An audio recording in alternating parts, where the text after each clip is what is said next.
let me share with you a vision of the future which offers hope. It is that we embark on a program to counter the awesome Soviet missile threat with measures that are defensive. Let us turn to the very strengths in technology that spawned our great industrial base and that have given us the quality of life we enjoy today. What if free people could live secure in the knowledge that their security did not rest upon the threat of instant U.S. retaliation to deter a Soviet attack, that we could intercept and destroy strategic ballistic missiles before they reached our own soil or that of our allies? I know this is a formidable technical task, one that may not be accomplished with Victor Technologies, the high-flying hardware computer company which took a nosedive this year, may be bought out by the British firm Applied Computer Technologies.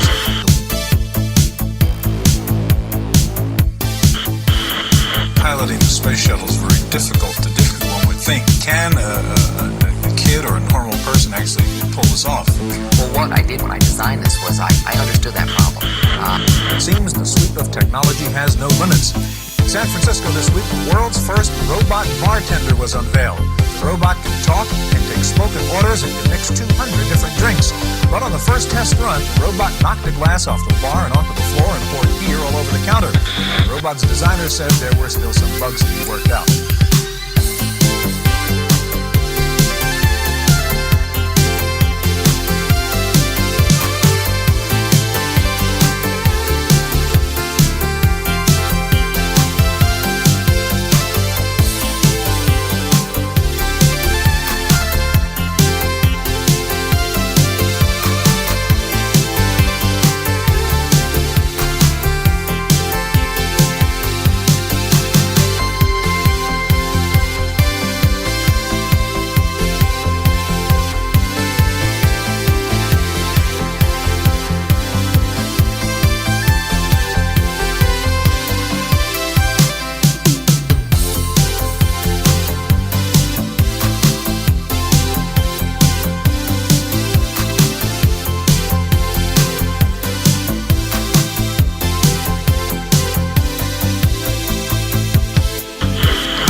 U.S. retaliation, nuclear war, nuclear war.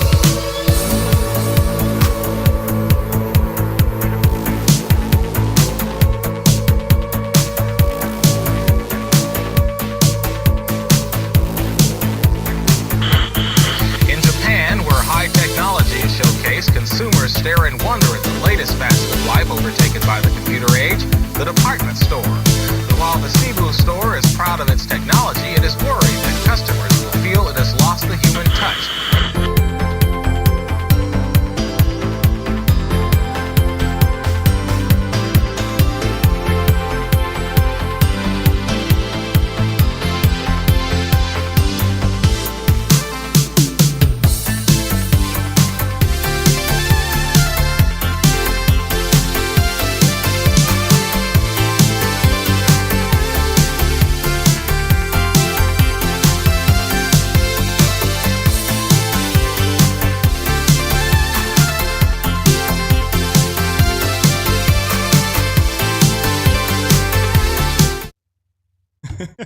Georgi Dinkov, how are you, sir? Hey, thanks for inviting me again.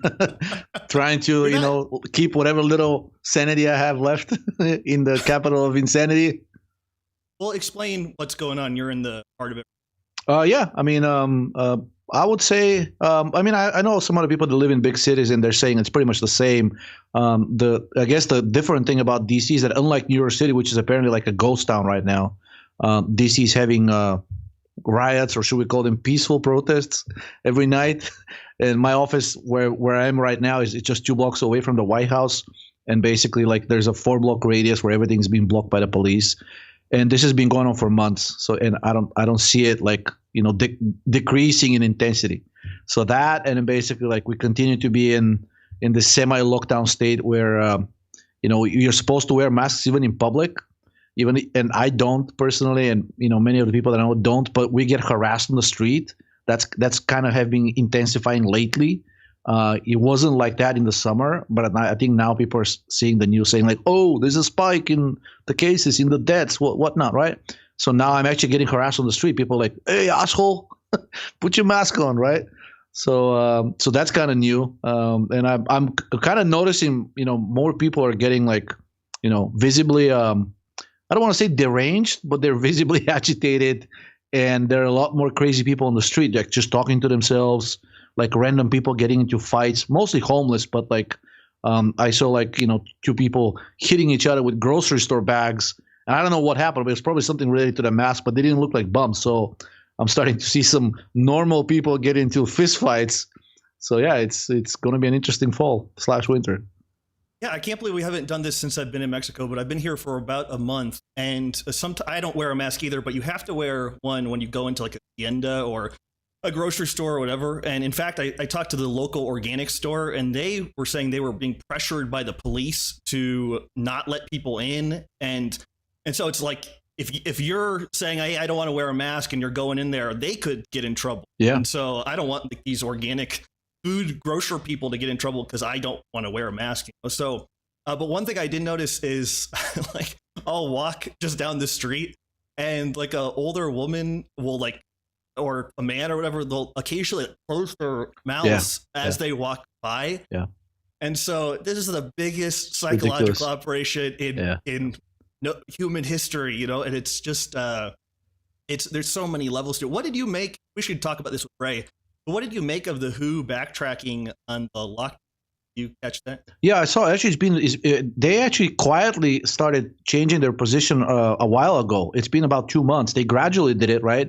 It's same thing with the incremental fascism that we're getting, just so like we get slowly boiled alive, just like the frog. But the World Health Organization has been quietly backtracking on many things, including there was an editorial in the Wall Street Journal saying the failed experiment of the lockdowns. And that was the first article that I saw, which I posted on the forum maybe a month ago. And it actually quoted World Health Organization publications and said like they just don't think it's working and the explanation was mostly because people weren't following the guidelines, right? Yeah, of course, it's the people's fault. Yeah, it's the people's fault. But actually, if you look at that's what the Wall Street Journal article was saying, because I guess it's an official publication, it can't really spill out the truth directly. But if you look at the WHO publication, it never said it's because of non-compliance. It just said, for whatever reason, the lockdowns did not produce the results that we were hoping for, right? They didn't say people didn't comply. So it's like, so even the World Health Organization is now starting to be a lot more nuanced and careful in the way they're talking about the virus. And I'm thinking like, wow, I mean, I didn't expect WHO to start displaying sanity, but I guess they're getting scared from the insanity that's being poured out of the media, right? And everybody fear-mongering and trying to use that for political purposes. I guess as corrupt as they are, I guess they're concerned about their jobs and saying like, you guys have an election, right? Many countries do. I mean, you do whatever you do, just don't quote us on it, right? So even though they're far away from being objective and, putting information that I would like to see, I'm starting to see a lot more sanity come out of them than God forbid, New York Times or even the Wall Street Journal. And actually, it was the WHO and the CDC who published those stats. I think I emailed them to you that said basically that the mortality for everybody except 80 years or older is basically below the mortality of the flu. And that was on CNN, and also they cited as the CDC website. So if you look at the hard data, it's really not. Basically now it's not a 180-degree turn, but it's far away from what you see in the actual news. Like the actual organizations that are responsible for handling the pandemic are a lot more subdued. While originally back in like March and April and even May, they were very, very gung-ho, and I would say they were actually even more aggressive at the time than the media. So I think it's just a situation where the media initially didn't recognize this big opportunity.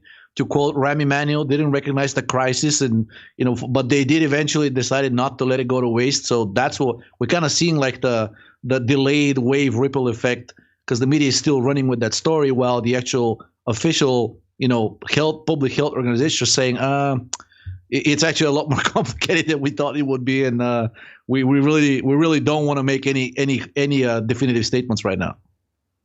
Yeah, last thing, then we can move on.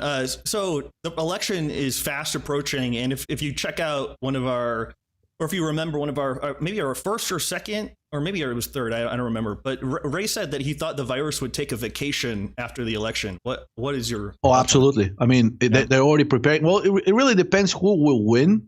I mean, and again, I'm not saying I'm for either one of the sides, but I think it's pretty obvious at this point, and Biden has made no secret of it, that if he wins, there will be some kind of at the very least, extension of the current lockdowns, and if not, going back to like some kind of a more severe version of it, maybe like at the very least shut down the bars, the restaurants, and most of the like public social venues, like gyms, right, cinemas, theaters, etc.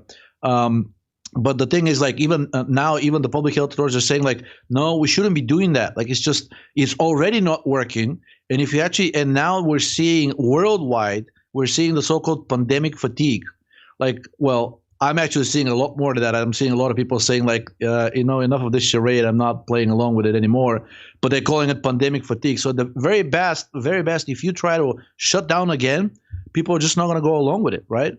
But I mean, what I'm saying is that if Biden gets elected, we'll probably see at least an attempt to do some kind of a lockdown, or at least continue to fearmonger and say, unless you get vaccinated, you're not going to allow to be going into the A, B, and C places, which is what Denmark did without asking anybody. And they actually already passed a law saying you can get forcefully tested, forcefully vaccinated. Police will hold you down if necessary.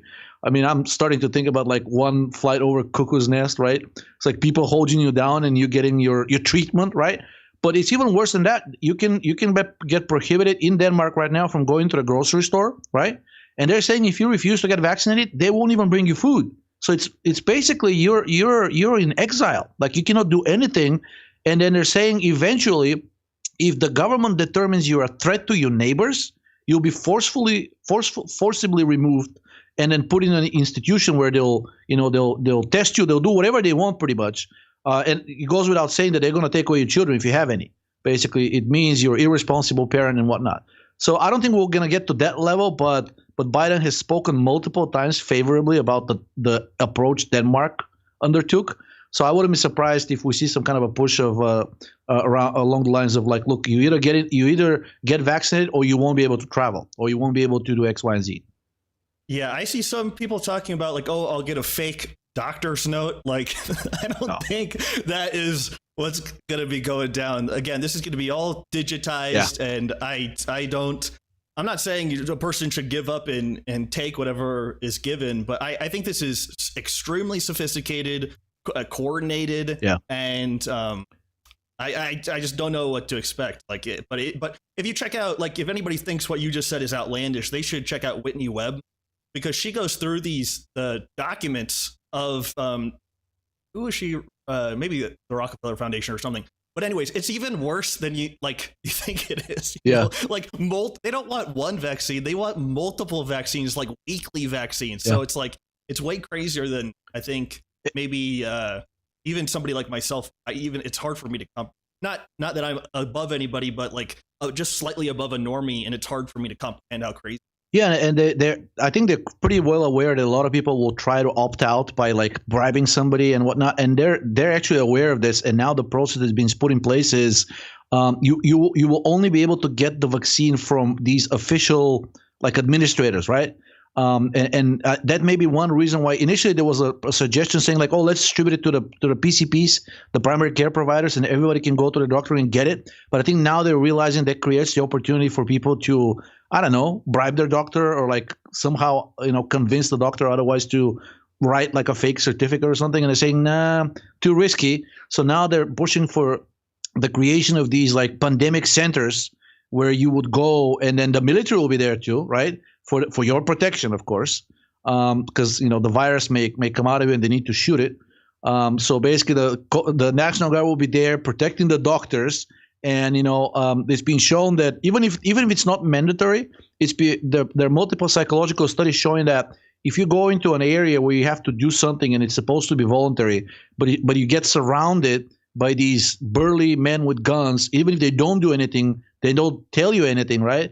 It's been shown that the compliance rate for doing what they want you to do drastically increases. Or just a person in a lab coat. Right, exactly. Yeah. Okay, so we could keep talking about this. I just want to announce, because I think we missed two Tocovit winners, but Jean Pack and Natasha Lawson are the winners. I don't know if either one of them have won before. So if either of you have won, please let me know and we'll pick a different winner. But those were the random nice comments. So guys, please leave a comment, like this live stream, subscribe. That really helps us. And maybe we can segue into the YouTube censorship story. But before I was going to say, do that, keep like the episode now before YouTube bans everything. Well, I was going to say, okay, so I'm going to cycle through here. We're on Apple Podcasts. We're on Spotify. You can subscribe to Georgi, not subscribe, follow Georgi on Twitter, IdeaLabsDC.com, Georgi's boutique supplement line. You can follow me on Twitter at Danny Roddy, me on Instagram, and check us out on BitChute, because as we're about to get into, who knows what could just mysteriously happen to this channel or show one day. That's why it a good thing to follow us on something so you have some idea.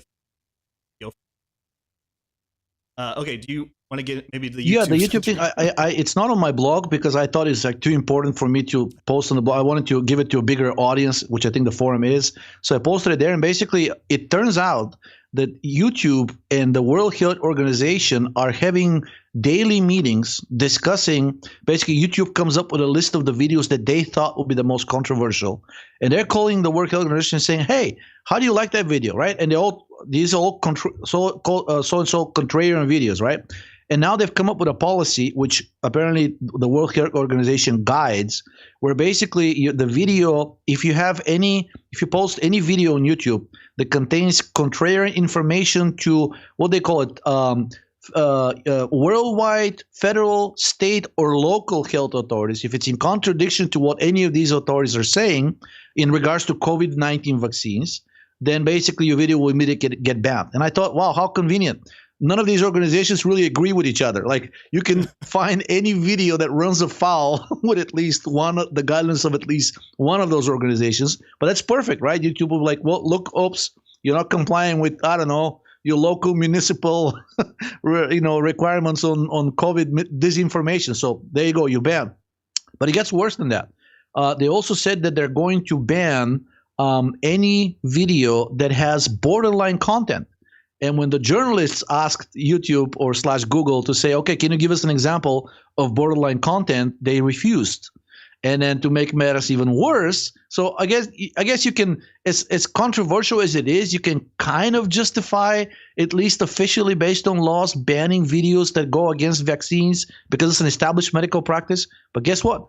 The final thing was, which I thought is really like the telling part, that this is just censorship, plain and simple, if it's not already abundantly clear. They said that they will ban any videos that talk against social isolation.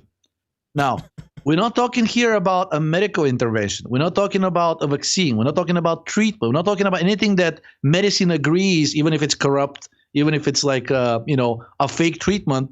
But at least there's some kind of a health body behind it. This is pure censorship on you disliking, like, the fact that you are under house arrest in your home. So if you make a video and basically you're saying this is BS, I don't think this is good for me, I don't think this is good for any sane person, we need to get back together and like have physical social contact with other humans, etc.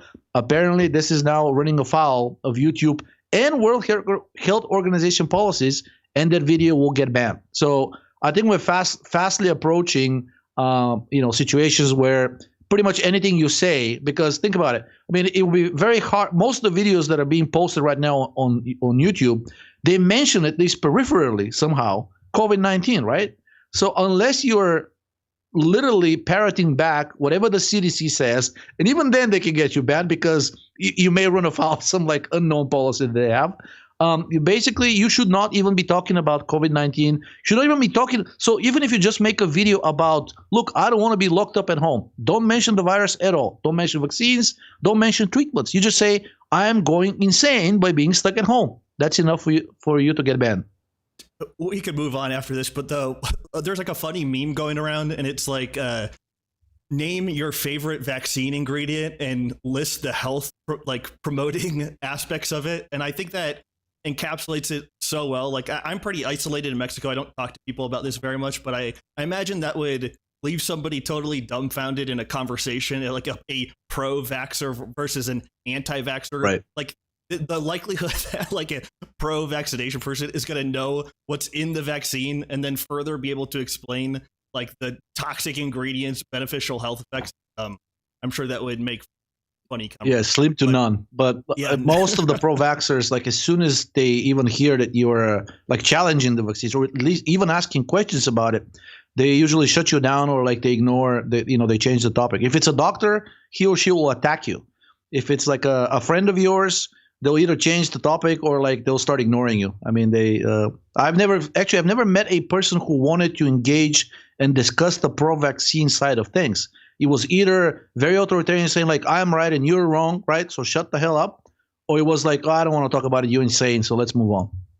It's just incredible that everything has been politicized. Okay, what is we can go to the intermittent fasting article. We can go to the obesity paradox, the keto diet, lethal kidney failure. What tickles your fancy? Well, let's start with the really, really controversial one. The Netherlands legalizes euthanasia of children and children and babies, right? So it's even the reason I said children slash babies was that apparently the euthanasia of like newborns was allowed. Like this, not something new. And then basically the law used to be, I don't know why they had it like that before, but up until like literally a month ago, the law was you can euthanize newborns that are like less than a week old, or you can euthanize teenagers or adults, right? And now they've included everything in between. And then, people say, well, what's the problem? There's some terminally ill people, et cetera, et cetera. But I actually included an article in that post for those who think that, that I'm just fear mongering. It was, and I'll look, synchronicity strikes again. I saw it back in 2013, and it was really, really upsetting because it was an article about two brothers, adults, 45-year-olds, and they were deaf. I think they were born deaf, right? And then, basically their eyesight started declining. The article presented it as if these people were also going blind, but if you go and read their story, it wasn't. They were becoming short-sighted, right? Which at the age of 45, a lot of people are starting to get some kind of either farsightedness or short-sightedness, right? Well, apparently that was enough for the brothers to decide that they don't want to be deaf and blind, and they went to a doctor and said, we want to get euthanized. And they did. So these people, even though the law says that you need to be terminally ill and like both of these need to be true, and in excruciating, unbearable pain for the doctor to agree to do that, none of that was true in that case. So the law is so vaguely written that basically, as long as you find a willing doctor to convince the doctor that either you want to get euthanized or somebody under your care, which is the scary part, you want them euthanized, it wouldn't be that hard, you wouldn't be that hard to achieve. So I immediately start thinking of all the horrible scenarios. Well, think about, because medicine is a financially driven activity, what would happen, and it has happened in the past. Don't you think there will be some organizations, think of an organization that does primarily euthanasia as a business. You don't think they'll find a way to increase their revenue by euthanizing more people, even people that are not supposed to be euthanized? You don't think they'll start to cut corners and increase their profit by, let's say, saying like, hey, you don't need the cocktail of 3 drugs that we use to, kill the prisoners. So you can get by on one, right? So think about all the horrible things that could happen while you're getting, officially killed, licensed, killed in a licensed way, just how bad this could end. First, getting people killed that shouldn't be killed, right? And second, how horrifying this procedure could be, which we already know has happened in the cases of capital punishment. People have woken up. People basically the drug didn't kill them, so they were in this state of semi-death. They were agonizing for hours, and eventually, when they didn't die, the warden at the prison will say enough is enough. Let's just stop with this, and then we're gonna attempt it later. So imagine being just the terror of being about to be killed. You get sent back to your cell, and basically this, then you get to repeat the whole process again at a later date. The same things are possible to happen with this whole process, but now it's codified in law. So you can have children, you have parents that don't like their children, and suddenly finding a doctor that's willing to sign a certificate that says, yeah, this child has terminal permanently disabling condition. And again, like, you would think that this is reserved for something like terminal cancer, right? Something, a person who's born completely paralyzed, like without half of their brain, essentially a vegetable, right? No. Again, these two brothers, they chose to be euthanized. And yes, they weren't perfectly healthy, but it's very hard to argue that being deaf and short-sighted qualifies as a terminal condition that's allowing you to choose to be euthanized. But they chose to be euthanized, and they did. They were from Belgium. Belgium actually has a much worse law than Netherlands, but Netherlands used the Belgian law to create their own. So I don't know. I think it's just another way for the powers that be to just convince you that life is really not worth living, and it's not that big of a deal. It's just going to get a little injection, and it'll be the end of it. This is a dark episode. Well, the one thing I thought about when you were talking was researching Planned Parenthood a little bit, and then selling the organs to different medical suppliers for a fetus liver was like $750. Like it gets real disgusting. Don't you remember the undercover video that they did? Like basically this person who talked to a Planned Parenthood executive, and she was basically just spitting out quotes of what do you want? Do you want to live? I thought it was I didn't know how cemented it was. Like you're saying, they did undercover and got documents, and so again, this is not coming from a I don't know, maybe like a moral or religious thing. I just think it's kind of disgusting. And again, there's incentives for these things. Exactly. And so that's the part that scares me. Think about, because as soon as you codify this and this becomes a business, you don't think that the people who are in the business of euthanasia to game the system and kill more people for profit, right? Or increase their profit by basically cutting corners and killing you in a much more painful and horrific way than it really needs to be, and you really don't need to be killed to start with.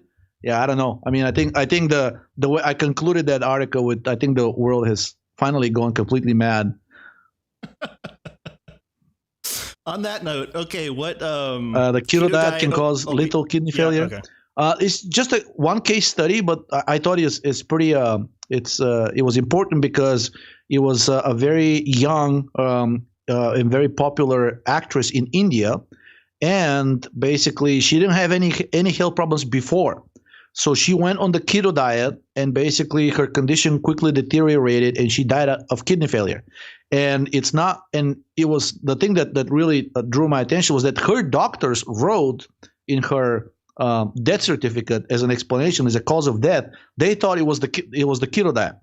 And apparently they tried to talk her out of it. She wouldn't listen, and she stayed on the keto diet. And then some people say, well, maybe she ate too much protein. That's not how the keto diet is supposed to work. Yes, if you eat too much protein, you can kill your kidneys. But they explicitly said it was not a high protein diet. It was just a regular run-of-the-mill keto diet, where basically I think the biggest macronutrient in that is fat, right? That's the whole point. You want to get into ketosis. So there you go. You have a 27-year-old woman, or let's say woman, who died relatively quickly out of bilateral kidney failure by going onto the keto diet. And I try to search for additional information, because people will immediately start challenges and say well, maybe she was on something else that we don't know about, right? No, if you look at at least the publicly available information is that she had no pre-existing condition. She wasn't on any drugs. She wasn't getting any procedures that would destroy her kidneys or anything like that. She simply collapsed and died without any other plausible cause except for the keto diet, and that's what the doctors wrote in the death certificate. So be careful. It's nothing. It's nothing to play fire with. Yeah, not to spend too much time on this. There are several large keto carnivore proponents that have defected recently. So I almost think the whole community has become less interesting to me, because it's almost like it's so disorganized and crazy. And so, well, they've tried it. It's served its purpose, and now little by little, people are saying, okay, yeah, which is what we discussed, right? You get some initial benefits, right? you decrease endotoxin, you basically like cortisol rises, you get some initial benefits, you lose some extra water, not fat, right? And then after a few months, you started feeling like this really isn't working. I'm starting to get worse than the way it was before. The problem is after you stop it, because of the hypercortisolemia, you may actually, and many people end up getting much more overweight than they were before they started it. So, I don't typically give advice, but my advice is like, if you want to lose weight, do not do the keto diet. You'll be safer if you're a male if you actually go and join the bros on bodybuilding forums, because as bad as the things that they suggest they are, there's more evidence and more biochemical rationale behind them using steroids, because most of these anabolic androgenic steroids are actually anti-cortisol. And that's why many of them, most of the bodybuilders are capable of losing fat quickly and building muscle. That would be a less dangerous way than going on the keto diet. Yeah, the thing I see over and over and over again is the starting from like the so-called ancestral health point. And so, for example, like a few days ago on Twitter, somebody was like, I really don't think Coca-Cola is ancestrally consistent. And it's like, yeah, that is not the point. And nor are we starting from that, what I believe to be like a phony, like false, presupposition or premise or whatever. And so again, it's like people like slam dunk on the bioenergetic point of view or Ray without even understanding what he's saying. You know what I mean? And like and I get that that's natural because Twitter is like short, tiny conversations and things, but it's like, I don't know how many different ways to say that he, at least from what I understand of reading Ray and what we're doing here, we're not starting with like, what did Grok eat like a billion years ago? It's like, it's more of a trying to understand the physiology, and especially if a person has a health problem, like what has gone wrong in that physiology, and then trying to take the tools available. Nutrition is one of those tools, and then trying to favorably influence that outcome in some direction in a really terrible environment. You know what I mean? Yep. And so that's different from like trying like this fantasy of like trying to eat what our ancestors ate, which I think is like the most useless starting point. Well, it's similar to the evolutionary biology people who basically like they can explain anything using an evolutionary viewpoint, right? The problem is you cannot test it. So it's really like a very convenient quote unquote science, because it's not a science, where they say, this would have made sense because you would have had like an evolutionary advantage, and then they plug in whatever activity or whatever diet it is that you're doing.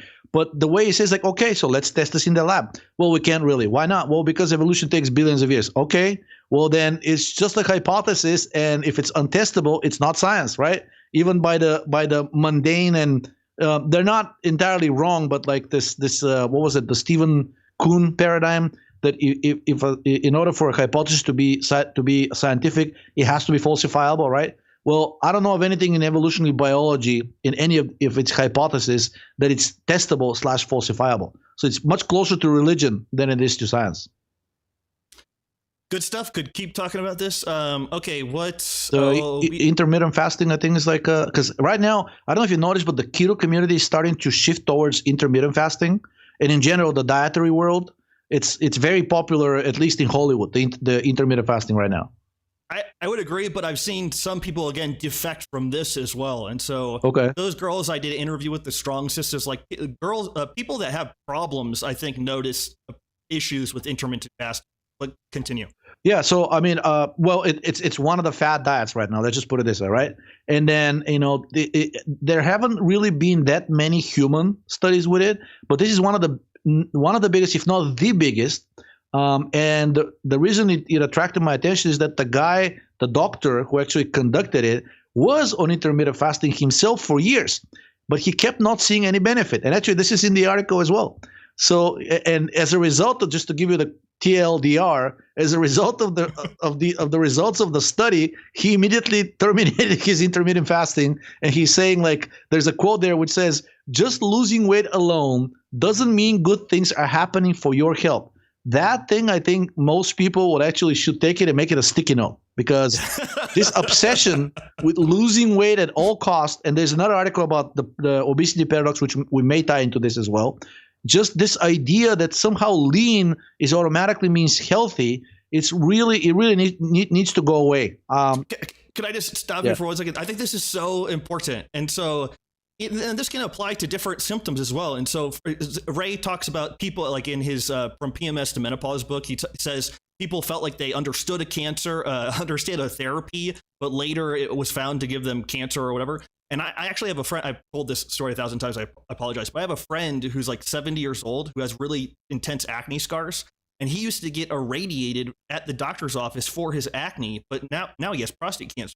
There you go. And so again, that's like an extreme example, but fasting and keto and finasteride, like all these things can, again, like mitigate symptoms in extremely dangerous ways that a person will possibly pay for later. But again, I think this is so important. Yeah, well, I mean, and again, just as a disclaimer, we're not advocating that people should get plump, right?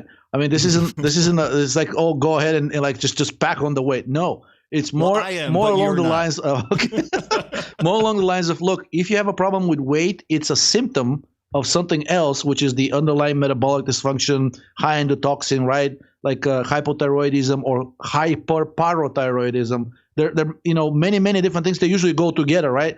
So, but instead of fighting the symptom, which is just, I guess, just another example of really how perverted the medical culture has become. Like the moment you start displaying the symptoms, like, oh, there's an industry for tackling that symptom. We're going to send you to a specialist for that symptom alone, right? We're going to give you a drug for that symptom alone.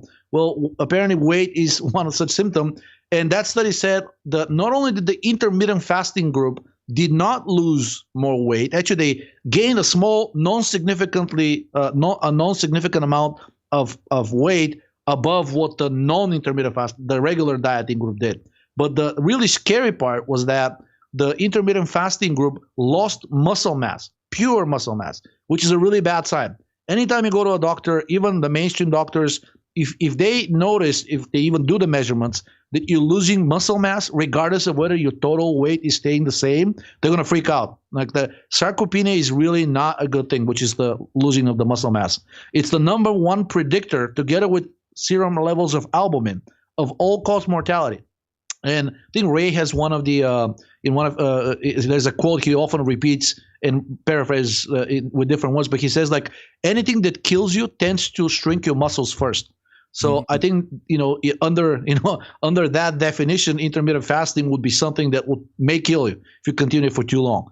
Now there were other bad effects of the intermittent fasting. The people on the regular diet actually they experienced a drop in blood pressure, and they actually experienced an improvement in sleep.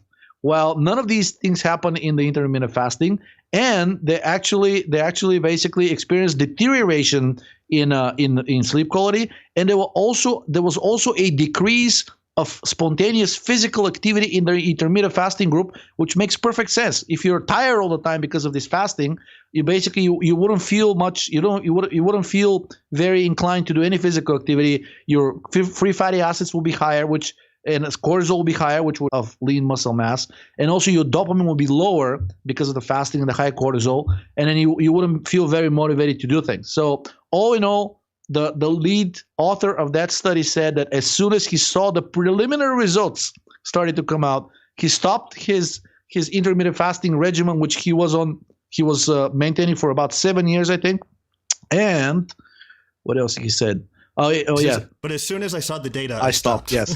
And also, he also said that he no longer recommends it to any of his patients, even if they insist. He said he will try to talk them out of it.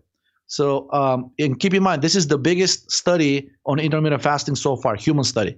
So, take it with a grain of salt if you want, but based on the human data available so far, and the biggest expert on intermittent fasting in medical circles, he's saying don't do it. Yeah, I did intermittent fasting for about 2 years, so I'm very familiar with the warrior diet. Did you do the warrior diet? Yeah. Ori Hofmeichler. Exactly. Yeah. I think his name is. Okay, good stuff. What did you say you wanted to tie that into another? Oh, the obesity paradox.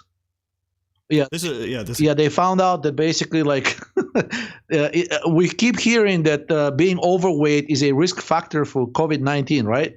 Well, this study says the exact opposite.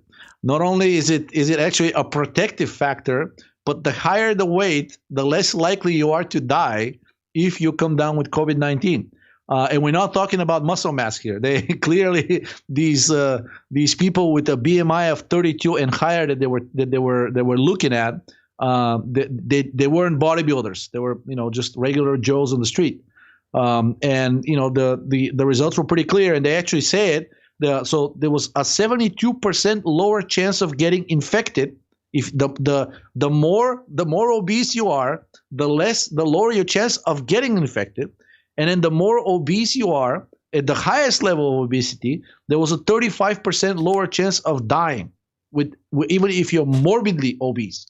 Again, I mean, this reminds me of all of the other studies showing you have a lower chance of dying from cancer if you're obese. You may have a higher chance of getting some of the cancers, like colon cancer maybe, or liver cancer, but your chance of dying from them, even if you get them, is actually lower the more obese you are. So I was just talking about this exact subject with somebody yesterday, but the idea is that if the person, the fat is protective, they're laying down fat as a protective measure, and we talked about it with Ray, is to basically be an electron sink for the deficiency of oxygen and carbon dioxide, thyroid, but not laying down the fat is much worse. Yes. And that's the high free fatty acids and lipid peroxidation, and probably the cachexia, the wasting. Yeah, actually, the cachexia is driven by excessive lipolysis. There was a study I posted a long time ago, and it has been confirmed. It was an animal study. Now they've confirmed it in humans as well. So apparently, after lipolysis goes beyond a certain threshold, the liver freaks out and sends out a signal which basically says, "No, give me more." So after lipolysis and consequently the free fatty acids increase beyond a certain level, the liver gets so starved of glucose, of energy, that the liver freaks out and says, "Oh my God, I'm really about to collapse. Give me all the energy you can give me." And that actually floods your bloodstream with even more fat, and then all hell breaks loose. And basically, the free fatty acids are capable of activating the glucocorticoid receptor, and you start rapidly losing muscle mass. And after that's gone, then the body starts basically consuming the fat as well. But the obesity paradox for COVID-19 concludes with the reasons for the drop in infection and mortality. They give several reasons, but the one that I colored in red might be explained by increased metabolic reserves. And I think they should have also said increased metabolic rate, because on average, the heavier you are, the higher your resting metabolic rate. Of course, the more of that weight is muscle, then even higher will be your resting metabolic rate. But in general, pound for pound, the heavier you are, the higher your resting metabolic rate. Great stuff. Okay, we're doing good here. I don't know if there's. I mean, unless you touch on that meditation one, because that's actually in the headline of this episode. Oh yeah, there's my Twitter account was ablaze for days afterwards, and people actually I gained more followers, but then in a day than I did in a month before. But none of those followers had good intentions. They were basically just starting to follow me so they could engage and start to argue. Right? Well, the top comment was, "Imagine being so soy, then basically being in your own presence and relaxing starts to drive you insane." And I'm thinking that's not what the article said, because meditation is not about relaxing in your own presence. It's actually making an effort, and there's special books on that. And I've talked to practitioners who said, no, meditation isn't about relaxing. It's about controlling your mind, right? Yeah, I know little to nothing about meditation, but I know my Phil, if somebody's super OG, they'll remember I did a few podcasts with a guy named Phil, who's a Pranarupa master.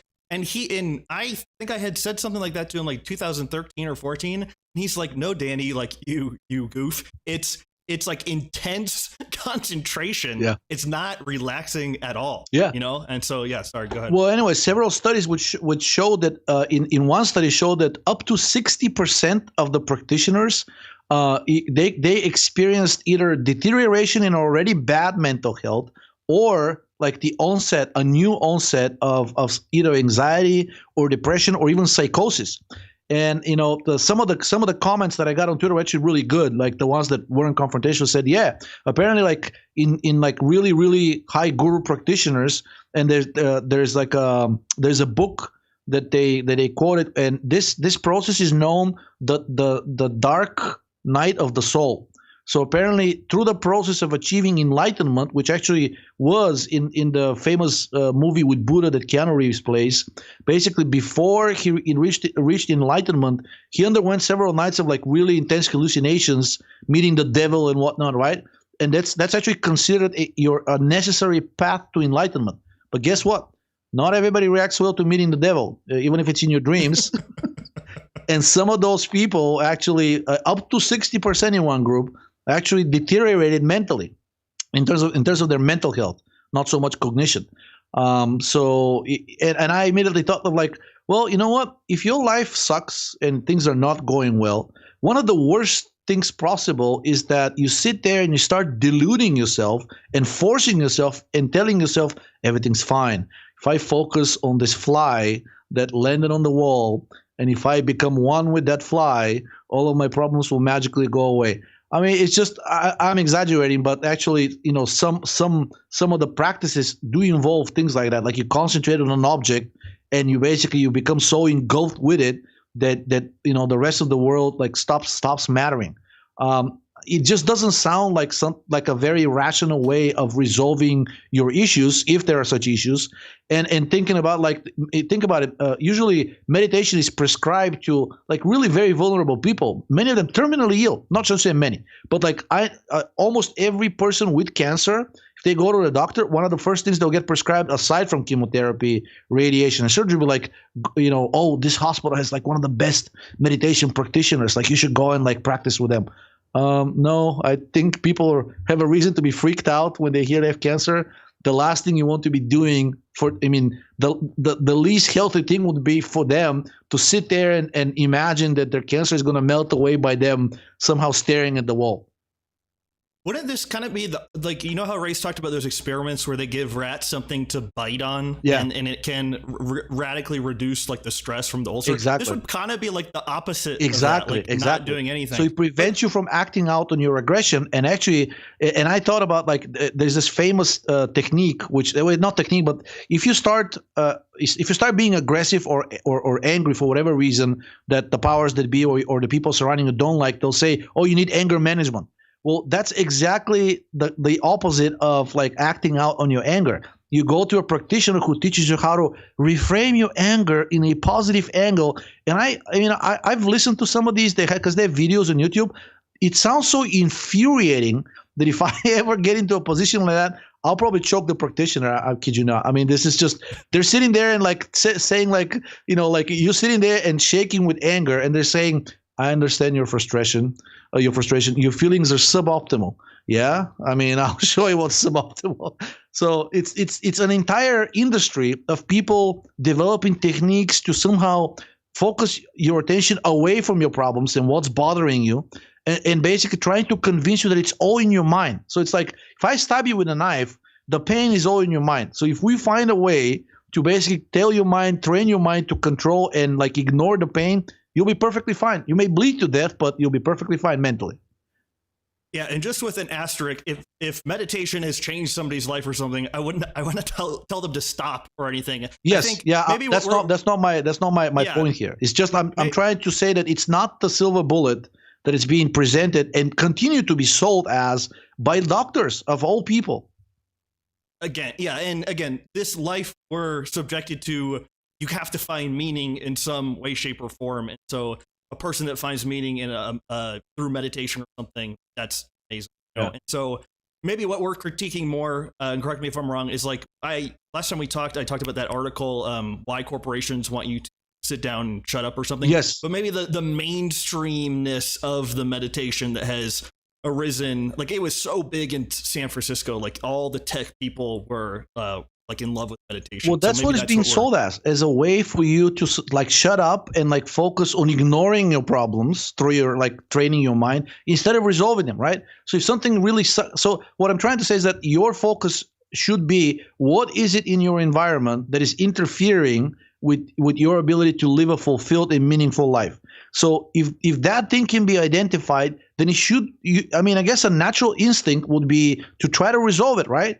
And I think of meditation like basically the way it's being sold to people as like, oh, don't worry about the environment. It doesn't matter. That's really the underlying message. It's not your environment. It's your reaction to it, right? And that's a very dangerous attitude, which I'm actually think is just a societal attitude these days, is that basically we're not going to change the environment. We're going to change the person or the person's reaction to it, which reminds me of an article which I think I sent you about 2 years ago about this doctor. It was a New York Times article, a doctor in Georgia basically loading little kids up on Adderall. And then when the journalist went and spoke to the doctor and said, like, this is crazy. Shouldn't we be worrying about what's causing these kids to have ADHD instead of like loading them up on the drugs? And the doctor said, oh, my dear, you're too young to understand. We as a society have made the decision a long time ago that we will not change the environment, but we will change the individual or the individual's reaction to the environment. That's what drugs do. It's cheaper, it's faster, and that's what we have decided as society. So it stuck with me, even though I saw this article like at least 5 years ago. And I think that's what meditation is. It's just another approach. It's not a pill, but it is like that, right? It's just, we're not going to change the environment that's really sucks right now, and it's like destroying your life. We're going to change your reaction to it. Okay, let's choose maybe about, depending on the length, one more, and then we'll get to super chats because I think we have a lot. And if we finish the super chats, we can go back. But I'd say let's go to the super chats. I mean, I think we like cover like it's just like, I mean, there are many others, but there's nothing that really sticks like is like, oh, we have to talk about this. Okay, well, I'll just do a little advertisement. Okay, Apple Podcasts, we're now on there. Spotify was a huge request. People are always requesting that we're on Spotify, so now we are on there. And I'd like to take a second to really thank our audience because something people should know about me is when like we have tech problems, it like really bugs me. And so the first multiple Ray episodes, we had a little hiccups and there was a delay between talking, and I consider those episodes like to add to the historical record. So the fact that one of the episodes, my microphone is like so hot, it really bugs me. So again, people, I appreciate people bearing with us while the quality increased, and it took like multiple that happened. Doesn't mean it could not decrease in the future because I have an accident, but I think I have things a little bit more planned out. So again, thanks for bearing with us, and nobody hates these things not sounding and looking good than I do. So again, thanks to everybody. Okay, Spotify, follow Georgi on Twitter at hateit, IdeaLabsDC.com. And let me ask you a question about that. Follow me on Twitter at Danny Roddy. I'm on Instagram, and I try to have like food stuff on here because people are always asking about that. And then BitChute is like a refuge if anything ever happens to the stuff on here. It's pretty much all up there on there, and I've gotten into a rhythm of like immediately putting stuff up on BitChute after YouTube. And then I do coaching on patreon.com/DannyRoddy, but both of my things, I think. Georgi, tell us about IdeaLabs, and then we'll. What do you want me to tell you? It's just a one-man show. Tell us about. Isn't it obvious? Tell us about the right behind you. One-man show. Right behind me, actually. That's IdeaLabs. I'm actually sitting in the office. What are you working on right now? We're working on. So the group in Bulgaria is working on synthesizing a fatty acid oxidation inhibitor. I think I mentioned it in the last show. It's supposed to be 100 to 200 times more potent than mildronate, the meldonium, also known as meldonium drug. So we're going to test that on a few lethal cancers, see what happens. And we're also working on synthesizing a serotonin antagonist that should work similar to cyproheptadine. Should be like a non-selective serotonin antagonist that blocks all serotonin receptors. We're also working on trying to synthesize an estrogen and cortisol receptor antagonist that doesn't have any other effects. Like progesterone is great, right? But I keep getting emails from people say like, well, can we get something without the progestogenic effect? Some people claim progesterone caused their breasts to grow. I don't know if that's true or not, but like without the helpful effect. Exactly. Well, they're saying like without activating the progesterone receptor, or at the very least, can we get an aromatase inhibitor that's more powerful than progesterone? Something along the lines of like exemestane, but without the side effects, because exemestane does have side effects. So we're working on some steroidal molecules and we're testing them to see if we can get to like a cortisol blocker estrogen blocker, and aromatase inhibition, while limiting some of the other effects of the along the steroidogenic pathway. So three major areas of research, and all of these will try to test both in vitro and in vivo. So it's pretty interesting. Awesome. Well, that actually leads us into our first super chat. So this is from Jaeger ODA. Thank you, Jaeger. They say, hypothetically speaking, what would be the safest way to use anabolic steroids, which are safest / best, and how to mitigate the side effects and get the most bang for your buck? Well, it really depends on the steroids. In my experience, like there's actually a study which we didn't cover. It's on the blog. It showed that the combination of an aromatase inhibitor and dihydrotestosterone, but only the combination. Neither one of them, on its own, they were helpful, but they weren't curative. But the combination cured more than 70% of chronic kidney failure, which, according to mainstream medicine, is incurable. Right? Once you get to the acute kidney failure, they say you usually recover. But if it gets to the chronic stage, they basically have 4 stages, right? And then eventually they say you need dialysis and or a kidney transplant, or you die, like that young woman in India. So this study showed that the combination of dihydrotestosterone and an aromatase inhibitor actually was able to reverse that. So if I were to use anabolic androgenic steroids, DHT will be my top choice. So basically, I would be DHT plus something else to mitigate some of the side effects of DHT, which are usually when you take like an endpoint steroid, like a dihydrotestosterone, the levels of precursors decline. Like you'll get like a lower levels of pregnenolone, progesterone. Actually, DHTs turn out to raise DHEA, so you don't need to worry about DHEA, but the levels of pregnenolone and progesterone tend to decline, and also the levels of allopregnanolone, because if progesterone drops, it's a precursor to allopregnanolone, and that is thought to be the main reason why bodybuilders get the so-called roid rage. It's they use such high dosages of steroids, either testosterone or trenbolone or metenolone or many of the other synthetic anabolic androgenic steroids, which all share one thing in common.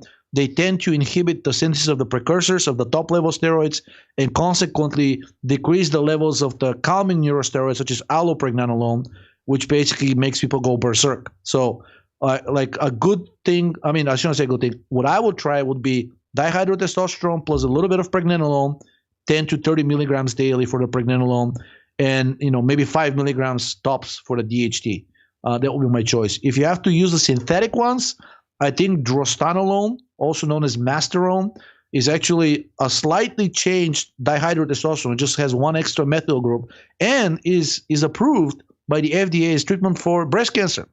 I noticed recently that whoever maintains the Wikipedia page for masterone surreptitiously removed the sentence saying that masterone is highly effective for breast cancer and has been approved by the FDA. Now they're just saying, oh, it entered medical usage in 1961. That's it. But anyway, so that would be the closest to DHT that you can get if you cannot get DHT. And many medical practitioners actually have it in stock because it's used to be used for breast cancer and is still used sometimes. So masterone and pregnenolone will be another one. You can try also with progesterone if you basically because most of the steroids, the anabolic androgenic steroids, they raise DHEA levels because they block cortisol and block estrogen. But basically, so if you're going to supplement with a precursor, usually pregnenolone or progesterone would be what I would try. I would not use the unsaturated steroids that are capable of aromatizing very easily, such as nandrolone and any of the nandrolone derivatives. If I would use any of the so-called 19 nortestosterone derivatives, of which nandrolone is the starting point, the only one I would consider is trenbolone, which is also known as one of the most potent anabolic steroids out there. It has a higher affinity as an antagonist for the cortisol receptor than even dexamethasone, which is the most potent currently available glucocorticoid. So that would be the only unsaturated steroid that I would use. If I had to choose, my choice, I would choose the saturated ones. In other words, the DHT derivatives, or ideally DHT itself. So don't go overboard. If your goal is to build a huge amounts of muscle, then I don't know. I don't think there's a safe way of doing it. If your goal is to simply improve your physique, lose fat, and get healthier, then like I said, up to 5 milligrams of DHT and using one of the precursors to mitigate the propensity of DHT to to lower the levels of the precursors. Let me just turn on the go light. for that. Thank you guys. Sincerely appreciate hanging out on Friday night. I think the schedule is going to be me solo next week, and then Ray will join us once again the week after, which is crazy. You know, I don't want to reminisce, but remember we used to do these on Patreon, you know, and have like 20 people show up, and so like big on YouTube and having like an excellent audience. It's it's nice. This came about. How many people do we have now? Like 119 people watching, but Woohoo. I mean, not bad, man. But remember, I asked you to do like on Patreon, and like if we got 100 people like total watching the stream, I was like, wow, that's a lot of. Yeah. We're doing backflips from happiness, right? Not that we have like a giant audience or anything. It's a loyal audience and you know, like a committed one, which to me matters more. Exactly. Yeah, exactly. I know channels that have 100,000 subscribers that have like similar like comments and likes as like one of our small live streams. You're totally right. People are very supportive. Well, most of these 100K followers, many of them are bots, first of all. A good portion are there to push their own agenda or product or service, right? And probably in terms of like people that are engaged in those channels, I don't know. I mean, I don't know if there's any study. I have to check on that. But I remember a very like back in 2006 when YouTube was just starting, like there was a study about like how many of the people you have on Facebook are actually your friends and are actually engaged with your profile. And it was like a tiny percentage. Like it was basically 5% of whatever your friend count shows. Those are the amount of people that basically, and that's up to 1,000. Anything over that, the percentage drops. So if you have 10,000 friends, maybe like 1% of those are actual people that are really interested in you. The rest are like, they don't remember you. You don't remember how you got connected. You just were drunk one night and you stumbled upon somebody in the bar and then you exchanged like, I don't know, Facebook contact info, and that's how they became your friend. So yeah, we don't want 100K fake subscribers. We want engaged audience, right? Straight from the source. Okay. Thank you for that, Jaeger. Daniel Velez says, what are your thoughts on mewing and orthotropic? What's mewing? I think it's where you do something to increase your jaw size. Maybe like, I honestly don't know, but I know it has something to do with facial. In my experience, if you want to like make your jaw broader, the best over-the-counter thing for that is a combination of vitamin D and K, especially if you also use calcium. If you go to the forum and search for like vitamin K jaw, right, you're gonna find so many testimonials with pictures. And recently, one of the forum moderators, tongue positioning is what it is. Tongue positioning. Posture. Well, yeah, I think like basically there are a few studies that showing that keeping your tongue like at the roof of your mouth and breathing through your nose improves. Like if there's any facial deformity, like basically making a concerted effort to do that for a few hours a day tends to correct the deformity that is. But usually if there's any severe deformity, in my experience, estrogen is heavily involved. All the people that I know with severe facial deformities that weren't due to traumas turn out later to have very high estrogen levels. And I think Ray said in one of his reviews that basically bad facial structure and like basically generally being hideously looking is usually somehow involves elevated estrogen and or prolactin, because prolactin is not only melting your bones, it changes their structure.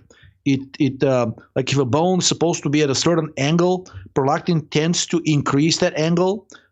So basically, if you want the square jaw look for a male, like an androgenic male, basically prolactin is one of the worst things for that. So lowering prolactin, lowering estrogen, making sure vitamin D and K are supplied, calcium is supplied, and that's over the counter. And if you have access to steroids, anything strongly androgenic, if you look at animal studies, they look at the size of the masseter muscle, which is the chewing muscle right here on the side, both sides of the jaw, which has a huge influence on the way your jaw looks. It's not just the bones, right?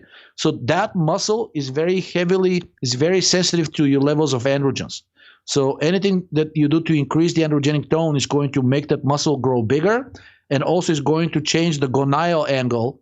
and make it closer. It's going to reduce it. In other words, just like I said, prolactin and estrogen increase the gonadal angle, while androgens, vitamin K, vitamin D, and calcium decrease it and make the jaw look more square.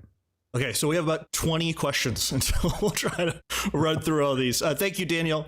Michael, just for $100, says, great work, guys. Thank you. I don't even know what to say. So, guys, thank you so much. Michael and people like Michael, you guys chronically support the show, so I sincerely appreciate it. Piotr, I won't even try your last name, for $20. Thank you so much. Maybe Peter is the English version.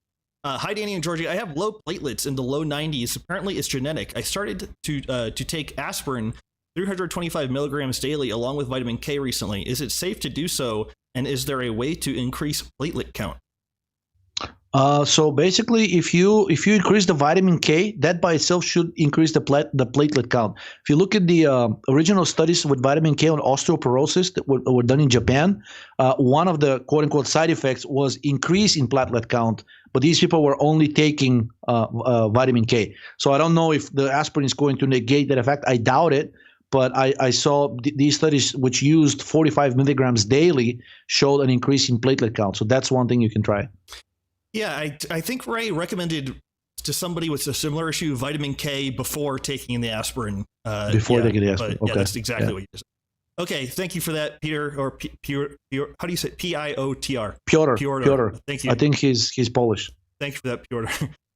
Ben for 10 of something, I think. I don't know. Thank you so much, Ben. He says, love you both. Thoughts on oregano oil for bacterial overgrowth, and is it generally safe to use? I've heard some people send me some very good stories, and I heard some horror stories as well, especially people with ulcer. People that have any kind of ulcers in the stomach area, oregano oil is painful. So it's hard to know whether you have ulcer or not until you take it. But in my experience, in terms of trying to reduce the bacterial count, which is what most people, that's why they use the oregano oil, something like lauric acid or monolaurin, which is now sold as supplement separately, in my experience, works just as well without many of the side effects. Or if you don't want to pay because it tends to be more expensive. If you don't want to pay for monolaurin or pure lauric acid, just coconut oil. If you take it together with charcoal, maybe like 2 tablespoons and a few tablets of charcoal would probably give you the same antibacterial effect as the oregano oil without the irritation. And the charcoal there is not just to basically because it has an antibacterial effect of its own, but because it will bind the coconut oil or the other medium chain triglyceride oil that you use, it will prevent most of it from getting absorbed and metabolized, and it will carry that with itself to the colon where most of the bacteria is, and basically there you will have a very potent antibacterial effect. That's one of the reasons why Ray recommends eating the charcoal, eating the carrot salad with a little bit of coconut oil, because the fiber insoluble fiber in the carrot will bind some of the coconut oil and carry it to the intestine further down and have the antibacterial effect. So anything you can do, and charcoal is a pretty good way to achieve that, to prevent the metabolism of the fat until it reaches the colon, would probably amplify the antibacterial effect as well. So again, if this will probably work if you use the monolaurin capsules. It's being sold as capsules. So monolaurin and charcoal taken together, that will probably have a very similar effect. But I think just taking like a few tablespoons of coconut oil is perfectly fine. No need to pay so much more extra for the isolated monolaurin. Great stuff. Thank you, Ben. And your chronic support of the show as always.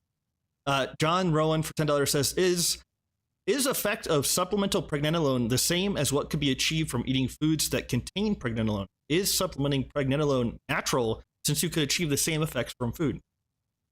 Well, if you can find an organ that contains only pregnenolone, it will probably be about the same effect, but I don't know of such organ. Most of the ones that are very high on pregnenolone, they're also high on other steroids.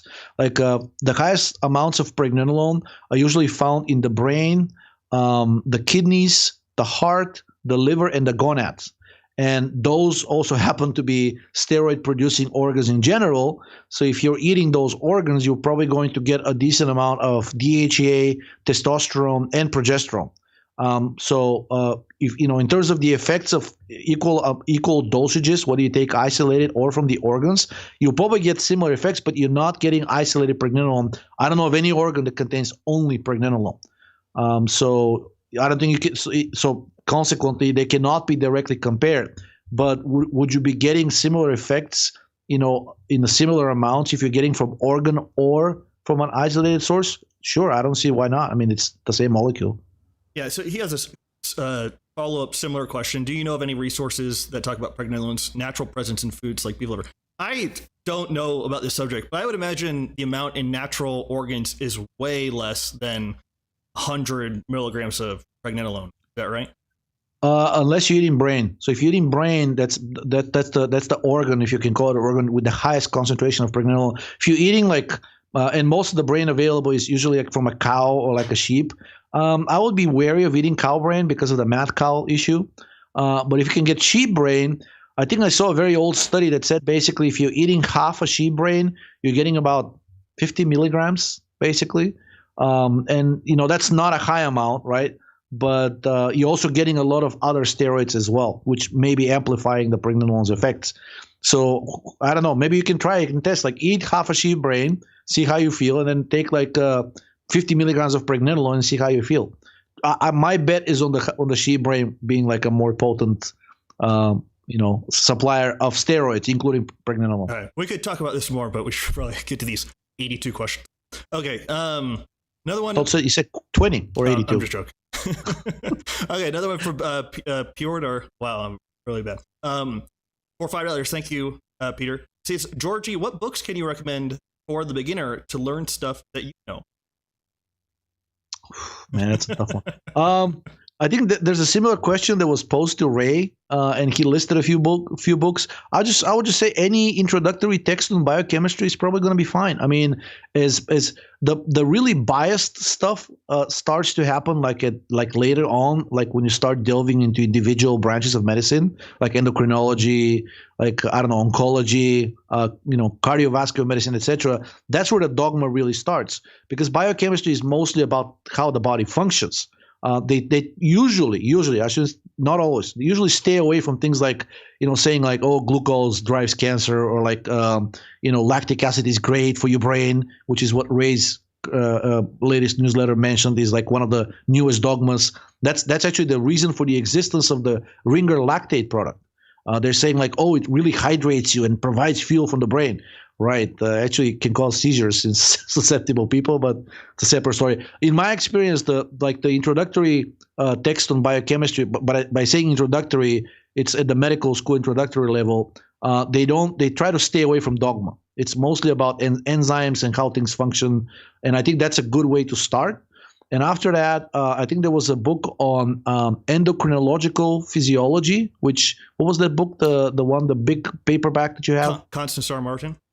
Yes, exactly. That's a great book. Endocrine Physiology, 1985, I think. Yes, I just started to read that. I mean, it's hard. It's a little hard to read, but it's great material. I think that's a great one. And if you read that, if you cover the basics of biochemistry and the endocrine physiology, I think after that is just reading studies and putting things together. I mean, at least that's how I did it. I actually hadn't read any formal book until 2006 or 7. My first 3 years of experience were mostly attending lectures and courses that were given by those people that I used to work with at the National Biomedical Research Foundation, and I was just a programmer, right? So I had no background whatsoever in either biology, chemistry, or biochemistry. Just going there, listening to the lectures, and kind of learning the mechanism.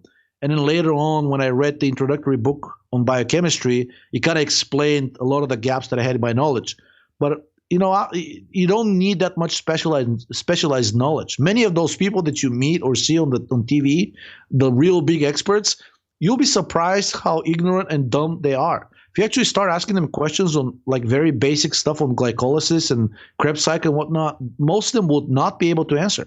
What was the famous oncologist or geneticist who said recently oh, I can't believe now I'm being forced to relearn Krebs cycle again? Yeah, what was that guy? The genes cancer guy. I forgot his name. Crick. maybe. Yeah, crick. Yeah, exactly. Yeah. So yeah, they're not. I mean, they're so specialized at this point that many of those people know only about 2 or 3 genes. Like you will probably be able to win in a debate with them. Like if there was a town hall meeting in presidential style.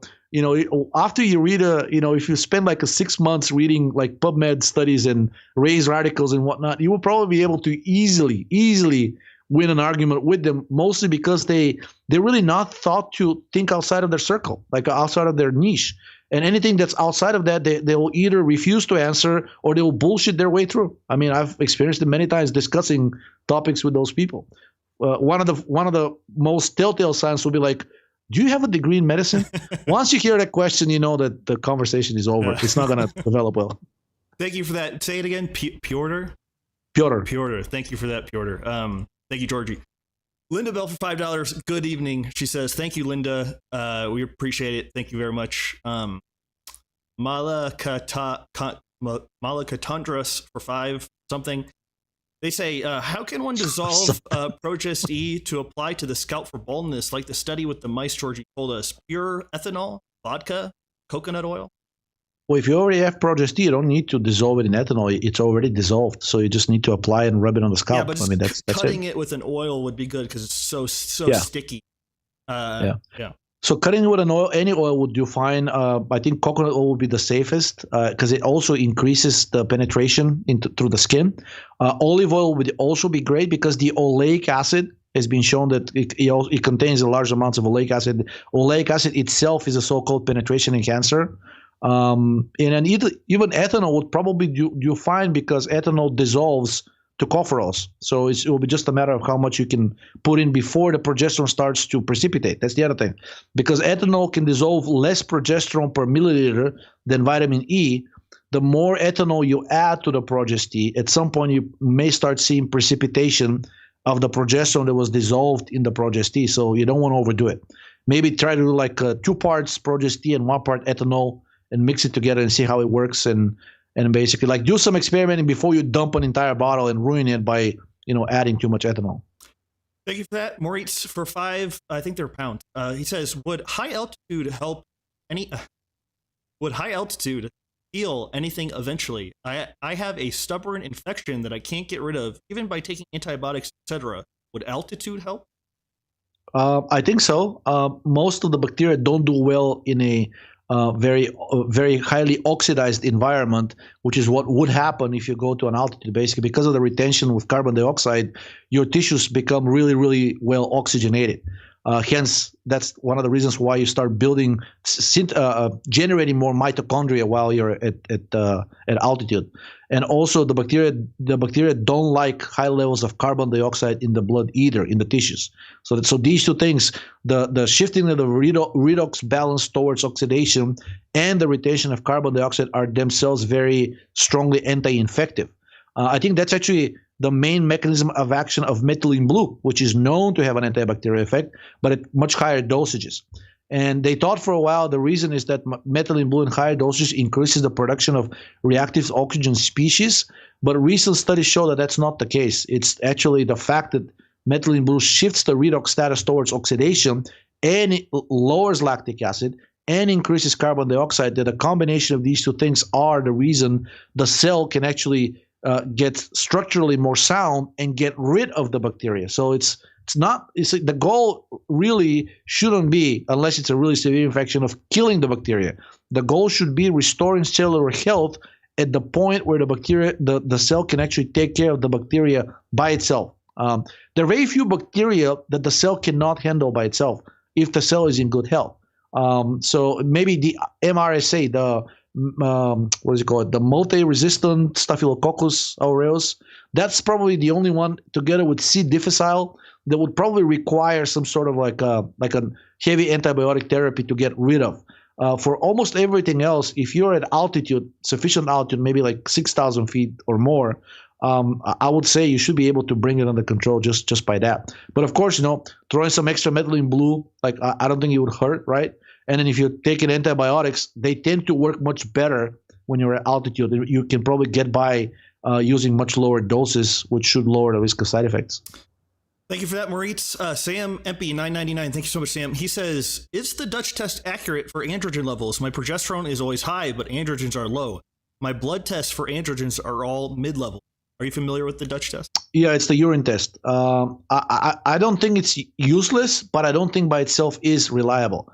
Mostly because whenever you're dealing with like tests that basically look for excretion patterns, you're essentially mixing the levels of the steroids with the functioning of the entire system of excretion, which is liver, kidneys, spleen, basically like the blood and how well the blood is filtrated. So some people excrete, they score very high on the Dutch test, but that's because their liver is in very good condition, and so are their kidneys, and they eat insufficient glucose, which creates glucuronic acid. So they basically excrete a lot of steroids and makes their doctor freak out. But in reality, if you actually test tissue levels, they're really not correlated well. Same thing with saliva. So anytime you deal with these excretion tests, it's good to take at least one blood test to correlate and see basically how well they're correlated and compare the results. If it's just a Dutch test by itself, I don't think much can be said about your endocrine health. And that may be one of the reasons why FDA, I don't think the Dutch test is approved by the FDA as a test for diagnosing any endocrine related condition. Yeah, and neither is a saliva test. Yeah. Plus, if the temperature and pulse were low, you could infer that there was like a functional deficiency of androgens or something. Yes. As well. Or excess of estrogen, because the moment your temperature starts dropping, that already burdens the liver and prevents it from properly excreting the estrogen, which you're producing all the time. Just in the stressful environment we're right now, nobody has a deficiency of estrogen. I agree. Okay. No matter what the Dutch test shows. Yeah, and again, I don't know how much it is, but I think the Dutch test is wicked expensive. Okay, thank you for that, Sam. Our buddy Drew F for $10. Thank you, Drew. He says bought a bromantane recently. Bromantane. I have read that it can increase both serotonin and dopamine. Is it good? Is it a good alternative to adamantane? Wanted something like adamantane without strong anticholinergic effect. Unfortunately, bromantane is also heavily anticholinergic, and so is amantadine and rimantadine, which are the original adamantane derivatives that were created as antiviral drugs. All of these share one thing in common, which is the increase in the expression and activity of tyrosine hydroxylase. So they increase the production of dopamine. Some of them tend to also increase the production of serotonin, but I don't think any of them are predominantly serotonergic. I think bromantane, the fact that the bromantane is used as a doping agent and that now is actually banned because it's such a strong ergogenic chemical, shows you that it cannot have strong serotonergic effects. If you're taking a serotonergic drug, you will not be competing well at a competition. So if it does raise serotonin, it raises it a lot less than dopamine. But the bad news, at least in my view, is that based on the studies I've seen, is that all of the adamantane derivatives are strongly anticholinergic, and that's one of the reasons why two of them, both amantadine and rimantadine, are approved for Parkinson's disease and now are being tested for Alzheimer's as well. Because Alzheimer's is actually primarily a condition of excess cholinergic activity, and because for such a long time they've been trying to approve these cholinergic drugs to treat Alzheimer's, and the medicine doesn't like admitting that it's being wrong. Now these drugs are being marketed as NMDA antagonists instead of being cholinergic antagonists, and they're both, right? But I don't think you'll be able to find, at least currently, there exists an adamantane derivative that does not have strong anticholinergic effects. Great stuff. Thank you for that, Drew. Thank you, Georgie. John Rowan, for another $10, asked the same question about pregnenolone and foods. John, if you email me, I'll PayPal you your $10. And so you must have not known that he had done it. We had set this up 2 weeks ago, and people did a bunch of super chats, and then John must have forgotten or just doubled down. So John, email me. I'll PayPal you. But I appreciate the support of the show. Okay, new health for two European, I think, pounds. Random rashes and itchy spots on the skin. Any tip? usually intestinal irritation and high histamine, and sometimes systemic inflammation can drive it as well. There was an email exchange recently between Ray and like an elderly woman who had the exact same thing, and she noticed the correlation between like specific foods, and she took just a drop of methylene blue, and all of this disappeared. And Ray responded back by saying, like, this is amazing. It confirms my suspicions that methylene blue has a very profound anti-inflammatory effect. And I have a study on the forum, which basically by an independent group, which Ray hasn't cited yet, which makes me think he hasn't seen it yet, which said that methylene blue is perhaps it's the chemical component currently known to medicine with the broadest anti-inflammatory effect so far. So you may want to try that, but in general, skin issues like that are indicative of some kind of intestinal irritation. Could be an issue with liver dysfunction as well, but that goes hand in hand with the intestinal irritation as well. So they can't really be separated. Anytime your intestine is unhappy, it will send a very nice load of endotoxin presence to the liver, so the liver won't be happy either. Great stuff. Thank you, New Health. Thank you, Georgi. Our friend Cardo Chap for $4.99 says, Danny, have you checked out DLive as an alternative live stream platform? Yes, definitely. I've tried to figure it out and looked into a Restream product where I can stream to DLive as well at the same time, but I could never. It seemed rather complicated, so I'll have to give it another go. But I like DLive. It seems not as intuitive as YouTube, and so before I put all my eggs in one basket, I wanted to see what or is coming out, but it doesn't look like anything. So I should probably. Linda Bell for another $5. Thank you, Linda. Appreciate it.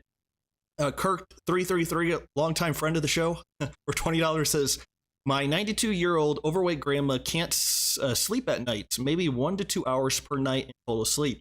She gets tired very easily and in general is anxious and fatigued most of the day. What should she try to sleep at night? I would say a little bit of extra salt and sugar if she has. Actually, I would say it's a good sign that at the age of 92, she's overweight. As they say, there's a famous expression in Eastern Europe: there are old people and there are fat people, but there aren't any fat old people. So, which basically says if you've gotten to that age and you manage to maintain that weight, you're probably in a much better health condition than many of your peers. So I wouldn't view that as a bad sign. That's just as we discussed at the beginning. It may be a suboptimal way of the body trying to resolve its issues, but it's much better than her getting sarcopenic/cachectic, which is actually the number one reason for frailty and death in elderly people. It's just rapid loss of weight. So I would try the extra salt before going to bed, and sugar as well. She can try a little bit of aspirin. In my experience, it can do wonders for improving just a general metabolic state and allowing people to sleep through the night. I've had people report great experiences with lower dosages of methylene blue, like 0.5 milligram or to 1 milligram before going to bed, and also lower dosages of pregnenolone. And there's actually a study from the 1950s, I believe, that showed, as unbelievable as it may sound, that 1 milligram of pregnenolone drastically improves sleep quality, and those effects cannot be explained by the conversion of pregnenolone into other steroids simply because the amount is so small. So pregnenolone does something at the brain level, and I think it's the inhibition of the release of the corticotropin releasing hormone, which pregnenolone is perhaps the most potent one inhibitor. And CRH is not just the initiator of the stress cascade; it is one of the most highly inflammatory endogenous mediators you can release. It's even more inflammatory than PTH, the parathyroid hormone. And CRH is now implicated in, at the very least, multiple sclerosis, ALS, Alzheimer's disease, and Parkinson. All of them. If you go to the Wikipedia page, actually, even there, it says that despite CRH being part of the cortisol cascade, which is thought of being anti-inflammatory, CRH itself is a highly inflammatory peptide, and pregnenolone happens to be very potent inhibitor of its release. So those will be the things I'll try. Great stuff. Kirk adds for another $5. He says, in addition, my grandma eats mostly a Mediterranean diet, but I think everything Georgie just said. If some Mediterranean diets tend to include a lot of resistant carbs, if that's the case, I would try to cut down on those because the endotoxin at night, the endotoxin load from undigested food can really interfere with sleep, especially if she has nightmares. That will be the greatest, probably the most reliable sign that digestion is at night is suffering, because and the endotoxin will increase the serotonin. Serotonin will increase melatonin, and it's the melatonin excess that is actually behind nightmares. Great stuff. Okay, another one from Kirk. So he says, Ray has said that eating 500 calories a day while still getting all the RDAs of vitamins, minerals, with plenty of protein is an effective short-term way to lose weight with minimal muscle loss. Thought. I'd have to see that quote. I've never heard him say that before. I mean, depends on the weight of the person, right? So 500 calories, it could be like maybe sufficient for somebody who weighs, 100 pounds. But if you weigh, 200 pounds, I don't think being on a 500 calorie diet will allow you to safely lose weight while also maintaining muscle mass. It's just not enough calories, right? I mean, your brain, your liver, your spleen, and your the system that synthesizes new blood cells, they all need protein, right? So in 500 calories, that's not enough protein. That's just barely over 100 grams, right? So if you're an adult of sufficient weight, about 100 to 150 grams protein a day is like what you should be eating, and it doesn't leave much room for any other calories from anything else. So if you're only eating 500 calories and you're trying to make that a balanced diet, this means like you need to leave probably at least half of that for sugar. So you're looking at 70 grams of protein and 70 grams of carbs. That's woefully inefficient to like maintain muscle mass, unless you're really like a tiny person. So I don't know. I also want to see that quote. I'm just find it hard to believe that he said 500. Maybe 1,500 could be like a better number. That I can see. Yeah, it doesn't seem maintainable. Thank you for that. No, you'll lose weight, but I don't think you'll be able to keep your muscle mass. Let's just put it this way. Thank you for that, Kirk.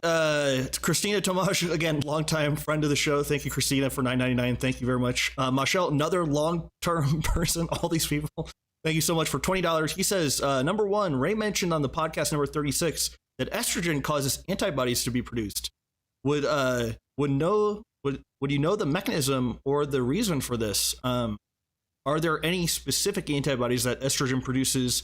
And the second part of this question is, will you resume having eugenol as a solvent in pansterone?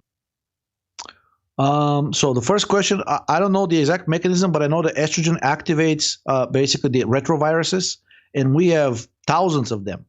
So most of these are unknown. So if you have like a flood of retroviruses in your bloodstream, that alone will like trigger the production of antibodies against many, if not most of them. I was actually reading through trying to figure this exact question out a few days ago, but doesn't Ray make some distinction between like B cells and T cells, and says like estrogen produces the B cells and a deficiency of the T cells, the thymic antibodies? Yeah, it's the B cells that produce the antibodies. So basically, like if the estrogen increases the amount of B cells, you would expect more antibodies, but the specific antibodies will depend on the viral particles that are in your bloodstream. And those, I mean, you can get like a flood of different viral particles depending on what's coming out of your genome. And it's the estrogen that triggers the shedding of those retroviruses that are part of your genome. And we have thousands of those. So I don't know if estrogen triggers any specific the release of any specific antibodies for a specific virus, but I know that when you're under extreme stress, you can test positive for HIV, you can test positive for all of the hepatitis viruses, you can test positive for herpes, Epstein-Barr, JC virus, and a number of other viruses that are known to be like latent viruses that are not necessarily retroviruses, but they're hiding dormant in your tissues, especially the herpes virus.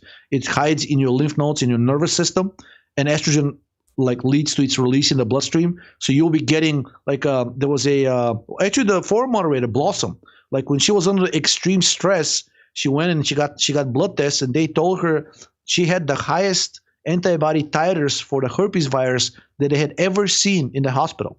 For over 100 years of practice, they said we've never seen anybody, and we checked the records. never seen anybody show up with like such a high antibody titer for herpes virus, for herpes simplex type 1. And she was on SSRI drugs, a bunch of other like really like proestrogenic, proserotonergic drugs. So yeah, estrogen can do that, but I don't think it's specific for a virus. It just increases the production of antibodies of whatever virus happens to be in your bloodstream at the time. And then will you resume having eugenol as a solvent in Panstrom? Okay, so second question is, I personally love eugenol. It has a number of great properties. It's one of the few naturally available estrogen antagonists. It also is very structurally very similar to the amphetamines. So, and the person who actually invented the amphetamines, I'm blanking on his name right now, he said that eugenol is the closest you can get to taking amphetamines / Adderall while still being over the counter. So it's got a number of different really, really interesting properties. The problem is it's the smell and the taste because it burns.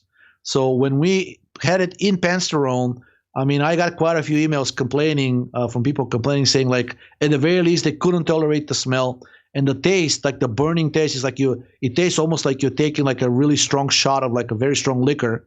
They didn't like that either. So unfortunately, I can't please everybody. So we have to stay more on the neutral side. I mean, you can buy eugenol in a pure form from Amazon. It's relatively cheap. So if you want, you can mix like a bottle of Pansterone and add some, with eugenol, and that will be it. But like, I don't think we'll be adding it as a default option because sufficient number of people complained and very vocally so that it convinced me that we shouldn't be experimenting with such pungent substances. Making them default, because some sufficient number of people dislike it. Straight from the source. Another one from Sam MP. Thank you so much for $9.99. He says, calcium citrate supplement safe for those who are dairy free. How important is calcium supplementation? Very important, but I don't think calcium citrate is preferable. If that's the only thing you have available, then I'll take it. But calcium carbonate is much safer, much cheaper actually. And it will also raise your levels of carbon dioxide. I don't like the citrate molecule. I'm sure you're aware of Pete's articles on citrate being capable of activating dormant tumors. But citrate also, an excess of citrate increases the activity of the fatty acid synthase enzyme. That's how new fat is synthesized de novo in your organism from citrate. And it has been shown that the mere activation of the enzyme fatty acid synthase is highly pro-tumorigenic. Even in the absence of lactate, just the cell sensing an excess of citrate and activating the fatty acid synthase enzyme can destabilize the cell and basically activate some of those pro-inflammatory pathways that ultimately lead to fibrosis and cancerization. So I don't know if that's what Ray was talking about, but I saw some studies independently of what his comment, and they were saying like you don't want to be activating fatty acid synthase, similar to the aromatase. Yes, estrogen is the end product of aromatase, and it's bad, very bad of itself. But recent studies have shown that just the overexpression of aromatase itself is carcinogenic. And a suicidal aromatase inhibitor, but not a non-suicidal one. So, for example, an exemestane was shown to be able to block the growth of gastric cancer, but another aromatase inhibitor that wasn't destroying the aromatase enzyme, such as letrozole, was not effective. So, in other words, estrogen wasn't the full picture. It's the actual enzyme that synthesized estrogen, in this case aromatase, that was tumorigenic. Same thing with fatty acid synthase. Just the mere activation of it, which an excess of citrate would do, is dangerous, and I would try to stay away from that.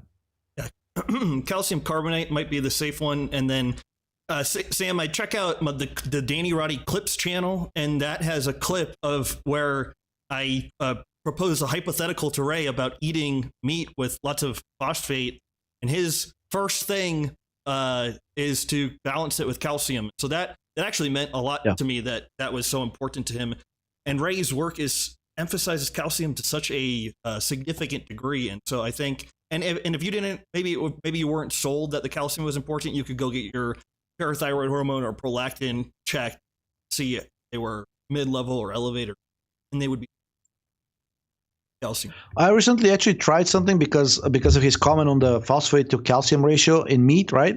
So I made burgers, like I bought my own ground meat and I made burgers, but I added calcium carbonate to them, and actually they tasted much better. I think there is something about the calcium carbonate because it neutralizes partially the acidity, which is naturally present in high protein food. Not only you're getting better better health effects, but the actual burgers tasted better. So I made the recipe so that like each burger would have about 500 milligrams of calcium in it, elemental calcium. And that thing, I mean, from now on, if I make burgers myself, I would be always adding calcium carbonate to them. It's just, and it also grilled better. They didn't stick to the grill, which was, I attributed that to the calcium too. So you're announcing here IdeaLabs calcium burgers. No, not yet. Okay, I thought you were. No. Okay, another one from Drew F. Our buddy, thank you so much, Drew. $10. He says, pregnenolone seems to be ineffective for some people, and maybe this is why it was declared to be inactive years ago. What accounts for a lack of benefit, and what can be done to resolve that? Good health in most cases. It's just you don't really have any hormonal imbalance or high systemic inflammation. Another thing that can do it is basically poor absorption. Actually, if your GI tract is in really poor shape, taking it orally, pregnenolone absorption will not be high. It will not be sometimes will not even be sufficient to trigger those effects that you're looking for. He said old people need 1,000 milligrams sometimes to have an effect. Yeah, and actually, so it's been shown that if you emulsify the pregnenolone with cholesterol, it will actually improve its absorption. So eating the pregnenolone, especially if you're having problems with absorbing or having problems feeling its effects, try to eat it with a high cholesterol food, like an egg or something. And also, eggs contain lecithin, which helps to emulsify the pregnenolone and should help its absorption and also transport into the cell. Another thing that I noticed is that transdermal pregnenolone has very different effects from oral one, and you may be able to get by or at least feel the effects at much lower dosages.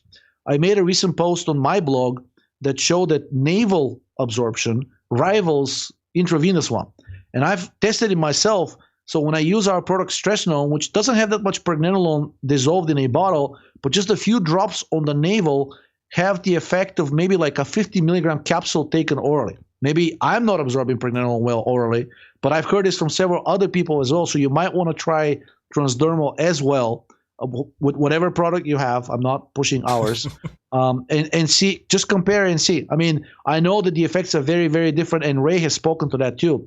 A lady whose husband is very sick and has already confirmed hypogonadism due to chronic kidney disease and inflammation. She asked him about transdermal pregnenolone. He said if there was a way to deliver enough to compensate for the lower absorption through the skin, he said he thought it would be a better way of taking it transdermally than orally. But he thinks because it doesn't dissolve very well in almost any solvent. He thinks it's not an efficient way of doing it. But if there was an efficient way of doing it, which is what I'm suggesting with the naval route, he thinks that it would be better to try that route as well, because he thinks that the effects will be much more profound. Great stuff. Thank you, Drew. Thank you, Georgie. Kathleen Stewart for $49.99. Thank you, Kathleen. Sincerely appreciate it. She says thank you.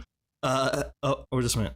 Place just got moved here. LEZ, another friend of the show, $5. Hey. He says, Cardochav, $4.99. Another Cardochav, he says, or they say, we all know the best way to get a broader jaw is to grow a beard. Duh.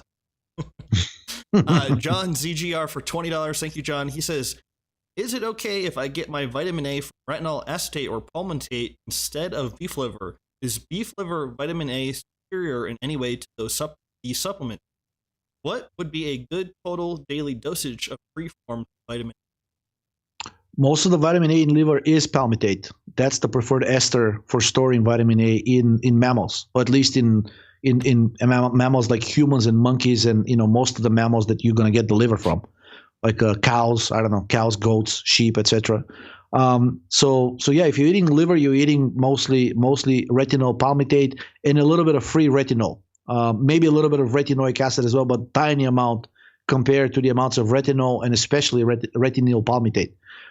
As far as you getting almost all of your vitamin A from preformed vitamin, esters like palmitate or acetate, I don't see a problem with it. I mean, I think it's basically at this point, if the foods that we're eating, the commercial ones, weren't fortified additionally with like preformed vitamin A, we'll all be having like vitamin A deficiency, because it's actually very rare now to if you take the commercial foods, if they aren't fortified, we'll be getting. So what I'm trying to say is most of us these days are getting our vitamin A from preformed esters because they were added to the food, and there doesn't seem to be a rampant vitamin A deficiency going around. So apparently it works.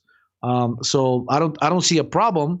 As far as the dosages, it's really tricky, because for hypothyroid people, vitamin A can be I don't want to say dangerous, but it can exacerbate the symptoms if you take too high dosage like at a single time.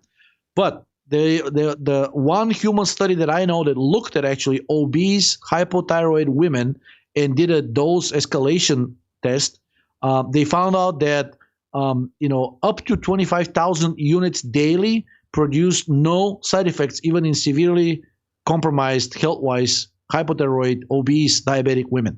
So that would be the most that I would take. And if you're taking higher doses, just taking a little bit of vitamin E, even like 25 to 50 international units, which is a tiny dosage, is actually enough to greatly mitigate the propensity for vitamin A inhibiting thyroid function, or like getting peroxidized and getting turned into like toxic metabolites. So it's if you go to some Eastern European countries that ask for vitamin A as a supplement in the pharmacy, it usually comes in a combination with vitamin E. Recently when I went to Europe and asked for vitamin A, all the products that they had vitamin E as a preservative. And I think that's based on the older studies showing the protection from toxicity and also protection from rancidity. But the protection from toxicity, especially at high dosages, is also very important. Good stuff. Thanks, John. Thanks, Georgi. Jerry Smith for $10 says, "What would cause a pounding heart? Not a very fast heart rate, but a very noticeable one that beats hard. Heart palpitations, basically." Heart palpitations could be electrolyte imbalance, especially magnesium deficiency. If you go on Google and type magnesium taurate palpitations, you'll see a number of different human studies and a ton of reports online showing that basically taking magnesium taurate, which is taurine with magnesium, esterified taurine, esterified magnesium, resolved the palpitations, and the opinion of the people publishing the studies that it was the correction of magnesium deficiency that did that. It can also be caused by a calcium deficiency, and both of these are very likely in the general population. So just try to take like a calcium supplement. Just 500 milligrams to a gram would show you if it's an electrolyte issue, because calcium, magnesium, sodium, and potassium can cover up for some can cross cover for each other's effects, not completely but partially. And if it's an electrolyte issue, you would know it pretty quickly by taking some extra calcium. I guess you can take magnesium, but most magnesium supplements are really irritating for the GI tract, and actually irritation of the intestine can itself cause palpitations or exacerbate them. So I wouldn't try the magnesium. I'll try the calcium first, because you can more easily get a self-calcium supplement than find a safe magnesium supplement. Another thing that can cause it, of course, is high adrenaline, right? So eating a little bit of extra salt. And another thing that can cause it, the heart palpitation, is high cortisol. So if that's the case, usually trying a little bit of progesterone will tell you if the cortisol is the issue, because progesterone is so good at both blocking the effects of excessive cortisol and inhibiting its synthesis. So it's really a very, very, very profoundly strong and safe cortisol antagonist in the body. Good stuff. Thank you, Jerry. Thank you, Georgi. Another one from John ZGR for $5. He says, Isn't it a bad idea to take eggshell powder, calcium carbonate with meals? Doesn't it reduce stomach acid? Not according to the studies that I've seen. So if you look at the amount of Tums that you have to take, the anti-acid Tums that they sell in pharmacies, they usually say to take 5 to 7 tabs, and that's that provides like about 5 grams of calcium carbonate, or like even more. So you need to take a significant amount of tablets to handle an acid attack. So I don't think you'll be taking that much calcium with the calcium from eggshells unless you're really eating it by the spoonful. And also there may be an initial acid neutralizing effect, but the resulting increase in carbon dioxide will actually very quickly compensate for that and increase the production of acid, because it's been shown that the synthesis of stomach acid depends primarily on carbon dioxide levels. Great stuff. Thanks, John. Thanks, Georgi. John, for another $5, he says, best ways to reduce ammonia.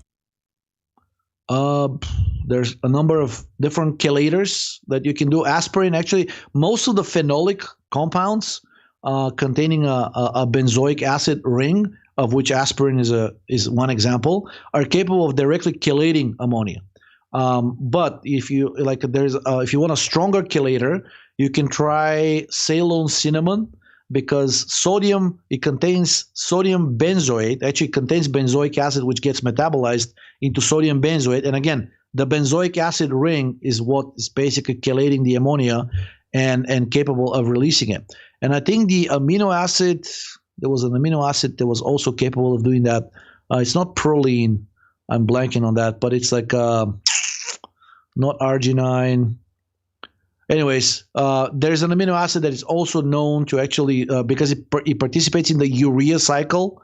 So if you take that amino acid, it increases the synthesis of urea from ammonia and consequently lowers ammonia. But the safest and probably the cheapest way of doing it is by increasing the levels of carbon dioxide, because carbon dioxide combines with ammonia to form urea. So breathing in a brown paper bag, like taking things that inhibit carbonic anhydrase, taking things that stimulate the Krebs cycle, like methylene blue, anything that improves oxidative phosphorylation and consequently raises carbon dioxide will immediately lower ammonia, because you'll get converted to urea. Thank you for that, John. Thanks, Georgi. Another one. I just want to announce that Luknam Supalak is in the chat, and she will be banning anybody that gets out of line.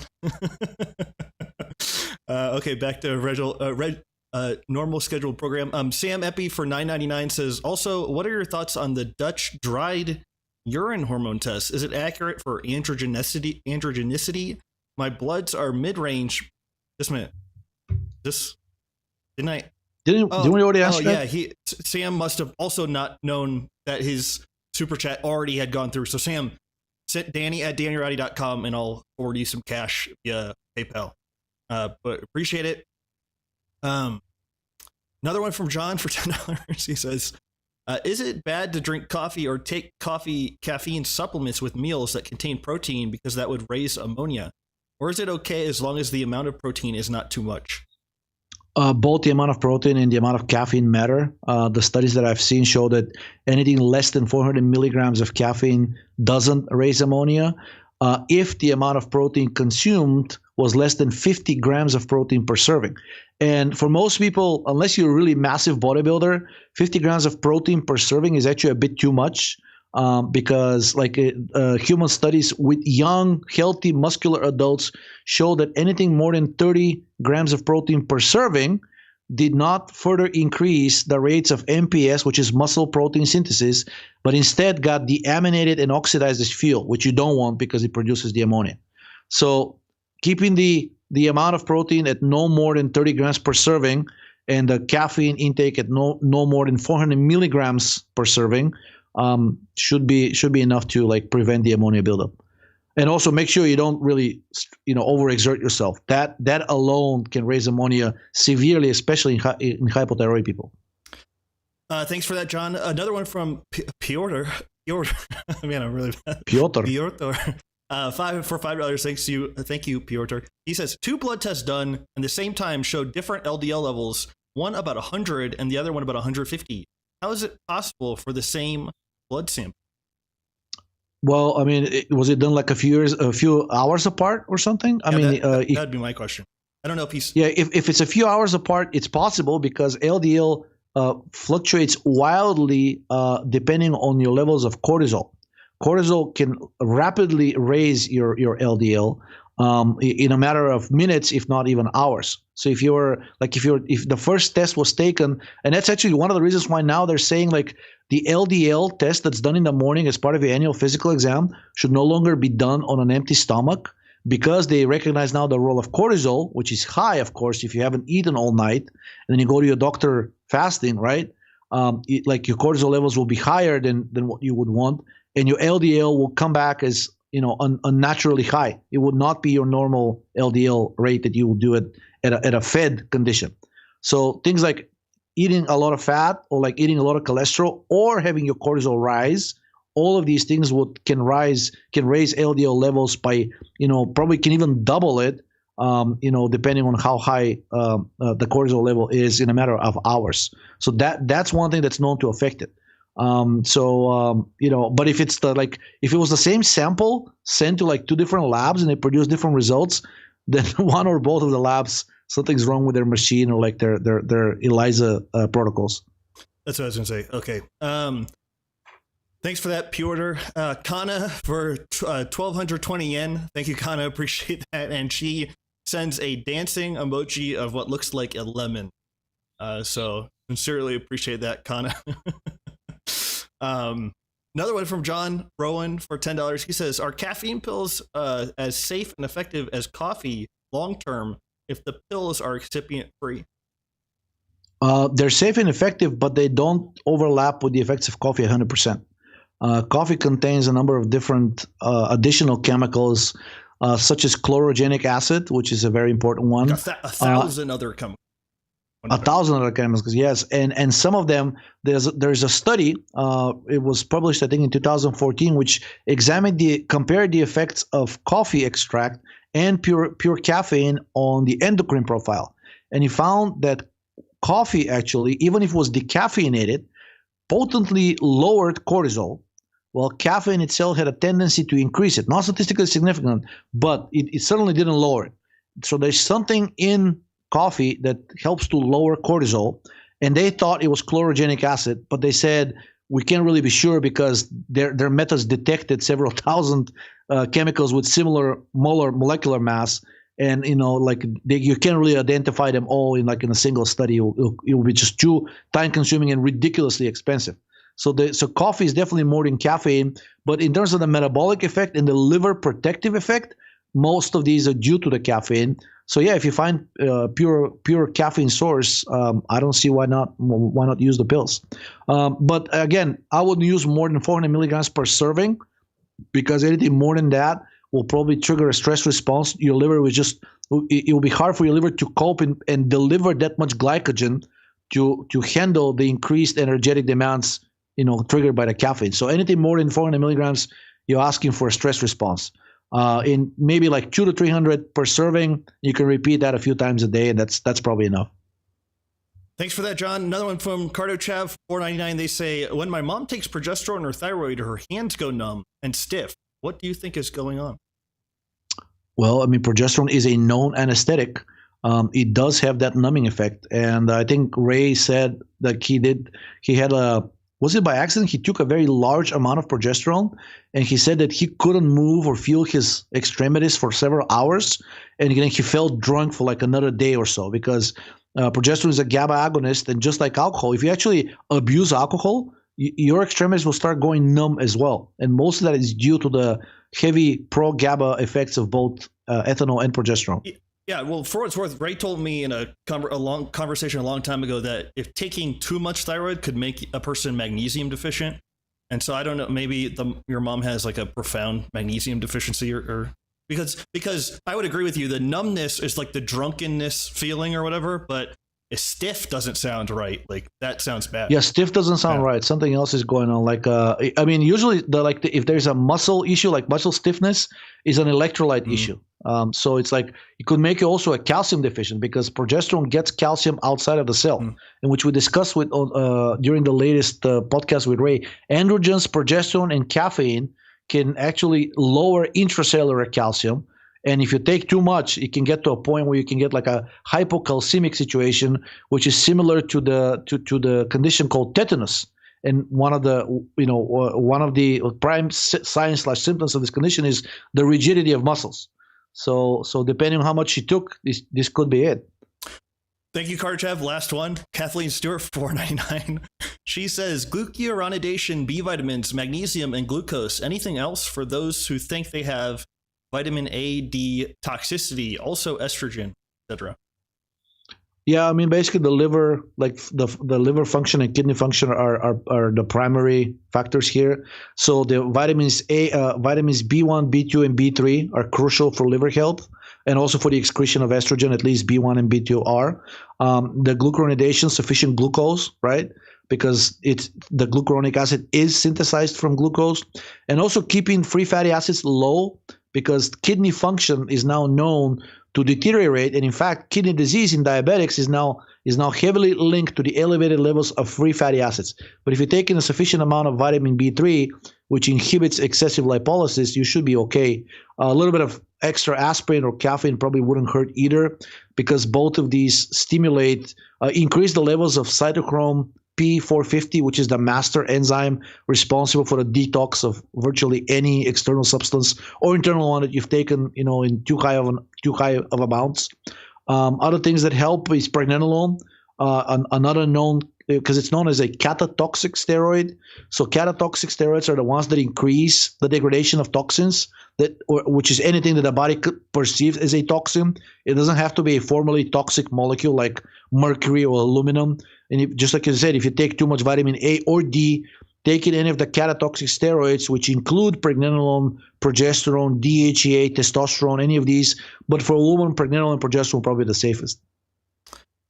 Okay, and you should probably note that I think Kathleen she's talking about a very specific point of view that's on the internet right now of vitamin A and D toxicity. We don't subscribe to for what it's worth. Not saying other people shouldn't.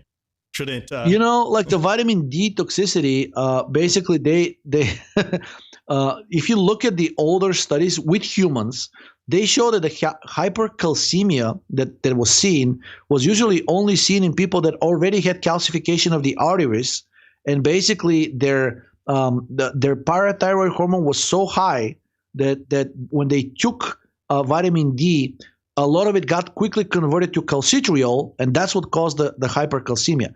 If you take vitamin D3 in doses up to 100,000 units daily, it's been shown in most people to not trigger hypercalcemia. Keep in mind that most doctors don't prescribe more than 50,000 units weekly, and that should be perfectly fine to maintain your vitamin D levels within the normal range, within the optimal range. And because it amounts to about 7,000 units daily, and most doctors freak out at even that. I don't know of any study which showed hypercalcemia occurring in humans at a dosage of 10,000 units of vitamin D or less. I don't know of any, even case studies. If you know of such, please send me. But again, if you're concerned about the toxicity, the things that I mentioned should help. Okay, two more. Harry Burgos for $10. Thank you, Harry. Chronic supporter of the show. Same with Kathleen, Karchev, all these people. Thank you, Harry. Sincerely appreciate it. And last one from John, then we'll have to save any other future ones for another show or something. But he says, I know Ray Pete doesn't like maple syrup. What's your opinion on it? Are ones made with reverse osmosis? It cuts down the boiling time in half. Safer.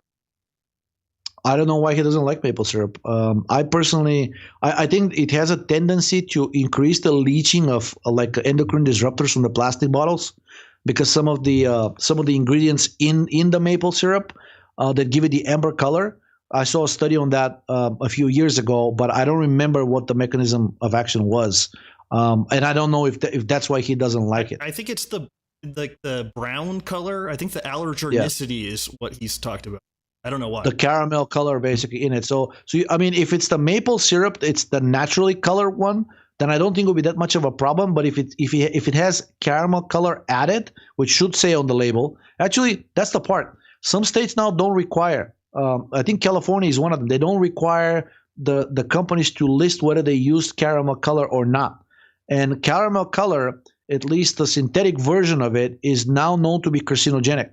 So it will be hard, but basically, like, if there was a way for you, if you can, I don't know, pressure the vendor of like answering your questions or whatnot, if they tell you there's extra caramel color added, I will stay away from that brand of maple syrup. But if it's naturally caramel colored, and if it's not in a plastic bottle, I personally don't see a problem. I've never had a problem with maple syrup. But then again, I don't need it that often either. Yeah, and if you buy the fancy stuff, it's I mean, for me, it would be so not economical to pour that in my milk. Okay, absolute last one. Thank you. I asked because vitamin A/D toxicity don't discuss this, and given how they're excreted, they should. So that was a follow-up, Kathleen's. Appreciate it, Kathleen. Okay. Thanks everybody for watching. Sincerely appreciate it. Georgi, I haven't really talked about this with you, but I think with Ray, maybe a good segue from what we have been talking about is serotonin, endotoxin, and estrogen, that triad. And so right. I thought that would be a good topic for the next time we had Ray on. And then also, I think people do like the half talking about actual physiology and the half talking about current events. And so people have been saying that was much better than random questions here and there. And I thought, so again, it took us a time to find that rhythm and to do that. But I mean, don't worry. I'm sure we'll quickly degenerate into conspiracy talk again. Well, we will, but it will be at the halfway point in the episode. Okay, exactly. So guys, thank you so much. Again, not to belabor the point or beat a dead horse, we have an amazing audience, like a very focused, engaged audience. Sincerely appreciate it. You guys, all these super chats, they support the show. They support my ability to do this. Check out IdeaLabsDC.com. One other thing, want to talk about IdeaLabs, Georgi, before we go? I don't know. I mean, I hate to like promote myself, but you know, it's the people who know about us already, or me, because it's like a one-man show and one person doing shipping. But I mean, I'm hoping to get that fatty acid oxidation inhibitor tested and hopefully released as a product, maybe by the end of the year. So we'll see. That will be great if that happens, because we have actually a really amazing case, which I forgot to say this at the beginning. We're trying to get this published. We'll see if it happens. It is a woman with stage 4 lung cancer in Bulgaria who actually she was supposed to die in March. So she started using our product Pyroset. And we also gave her, because we synthesized another fatty acid oxidation inhibitor that's it's not on the market, but it's being currently trialed in humans, and it was created by the students of the people who created meldonium. So the synthesis for that already exists. So we gave her both, and then she didn't like that fatty acid oxidation inhibitor, but she liked Pyroset. Long story short, not only she's still alive, but basically all of her tumors in the lungs have disappeared. So now basically the doctors are refusing to see her because they're saying that they don't know what to do with a person who has had their cancer completely regressed, right? And they said their books don't have a stage 5 cancer for lung cancer, and they don't want to treat her. But they're very interested. They asked for a sample of Pyroset. So there's a Bulgarian hospital now evaluating it, doing some toxicity tests themselves just to make sure we haven't spiked it with something, I don't know, some steroid or something else nefarious. And they're now starting to approach me and the team that synthesizes these chemicals in Bulgaria, asking if we can do some kind of a publication as a case study. Now I don't know if it was the Pyroset, but she claims that she's used nothing else. And a full regression of a stage 4 cancer that she was told like would kill her in a month or so is virtually unheard of. So we'll see. I mean, I think it's very, very exciting. You know, her family is obviously thrilled, right? And we also have another study with Pyroset for cancer. So there's some exciting things going on. But so I prefer to focus on that versus like promoting our products. The long story short is, it seems that there's a decent validation of the idea now that inhibiting the excessive oxidation of fat is highly therapeutic even for terminal conditions.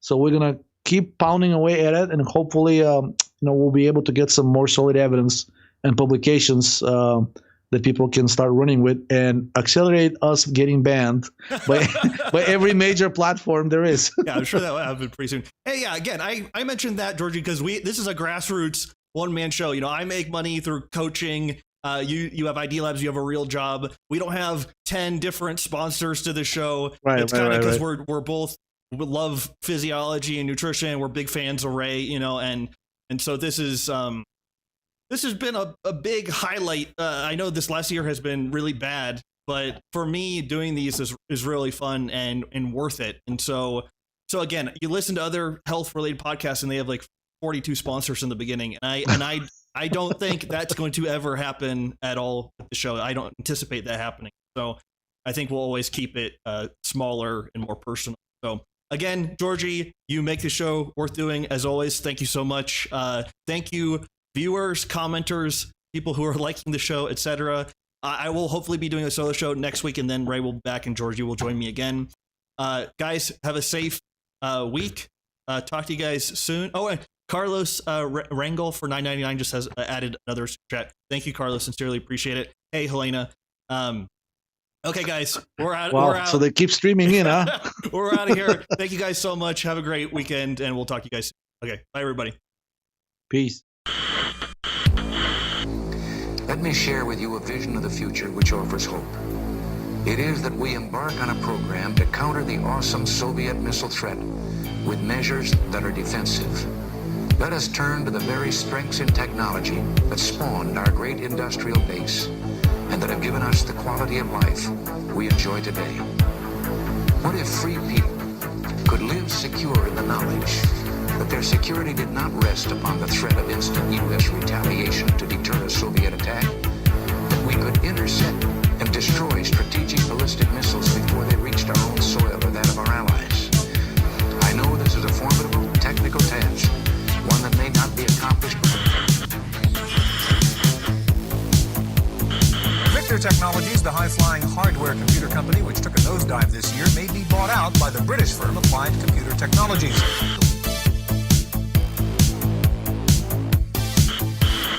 Piloting the space shuttle is very difficult to do, one would think. Can a kid or a normal person actually pull this off? Well, what I did when I designed this was I understood that problem. It seems the sweep of technology has no limits. In San Francisco this week, the world's first robot bartender was unveiled. The robot can talk, can take spoken orders, and can mix 200 different drinks. But on the first test run, the robot knocked a glass off the bar and onto the floor and poured beer all over the counter. The robot's designer said there were still some bugs to be worked out.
U.S. retaliation, nuclear war.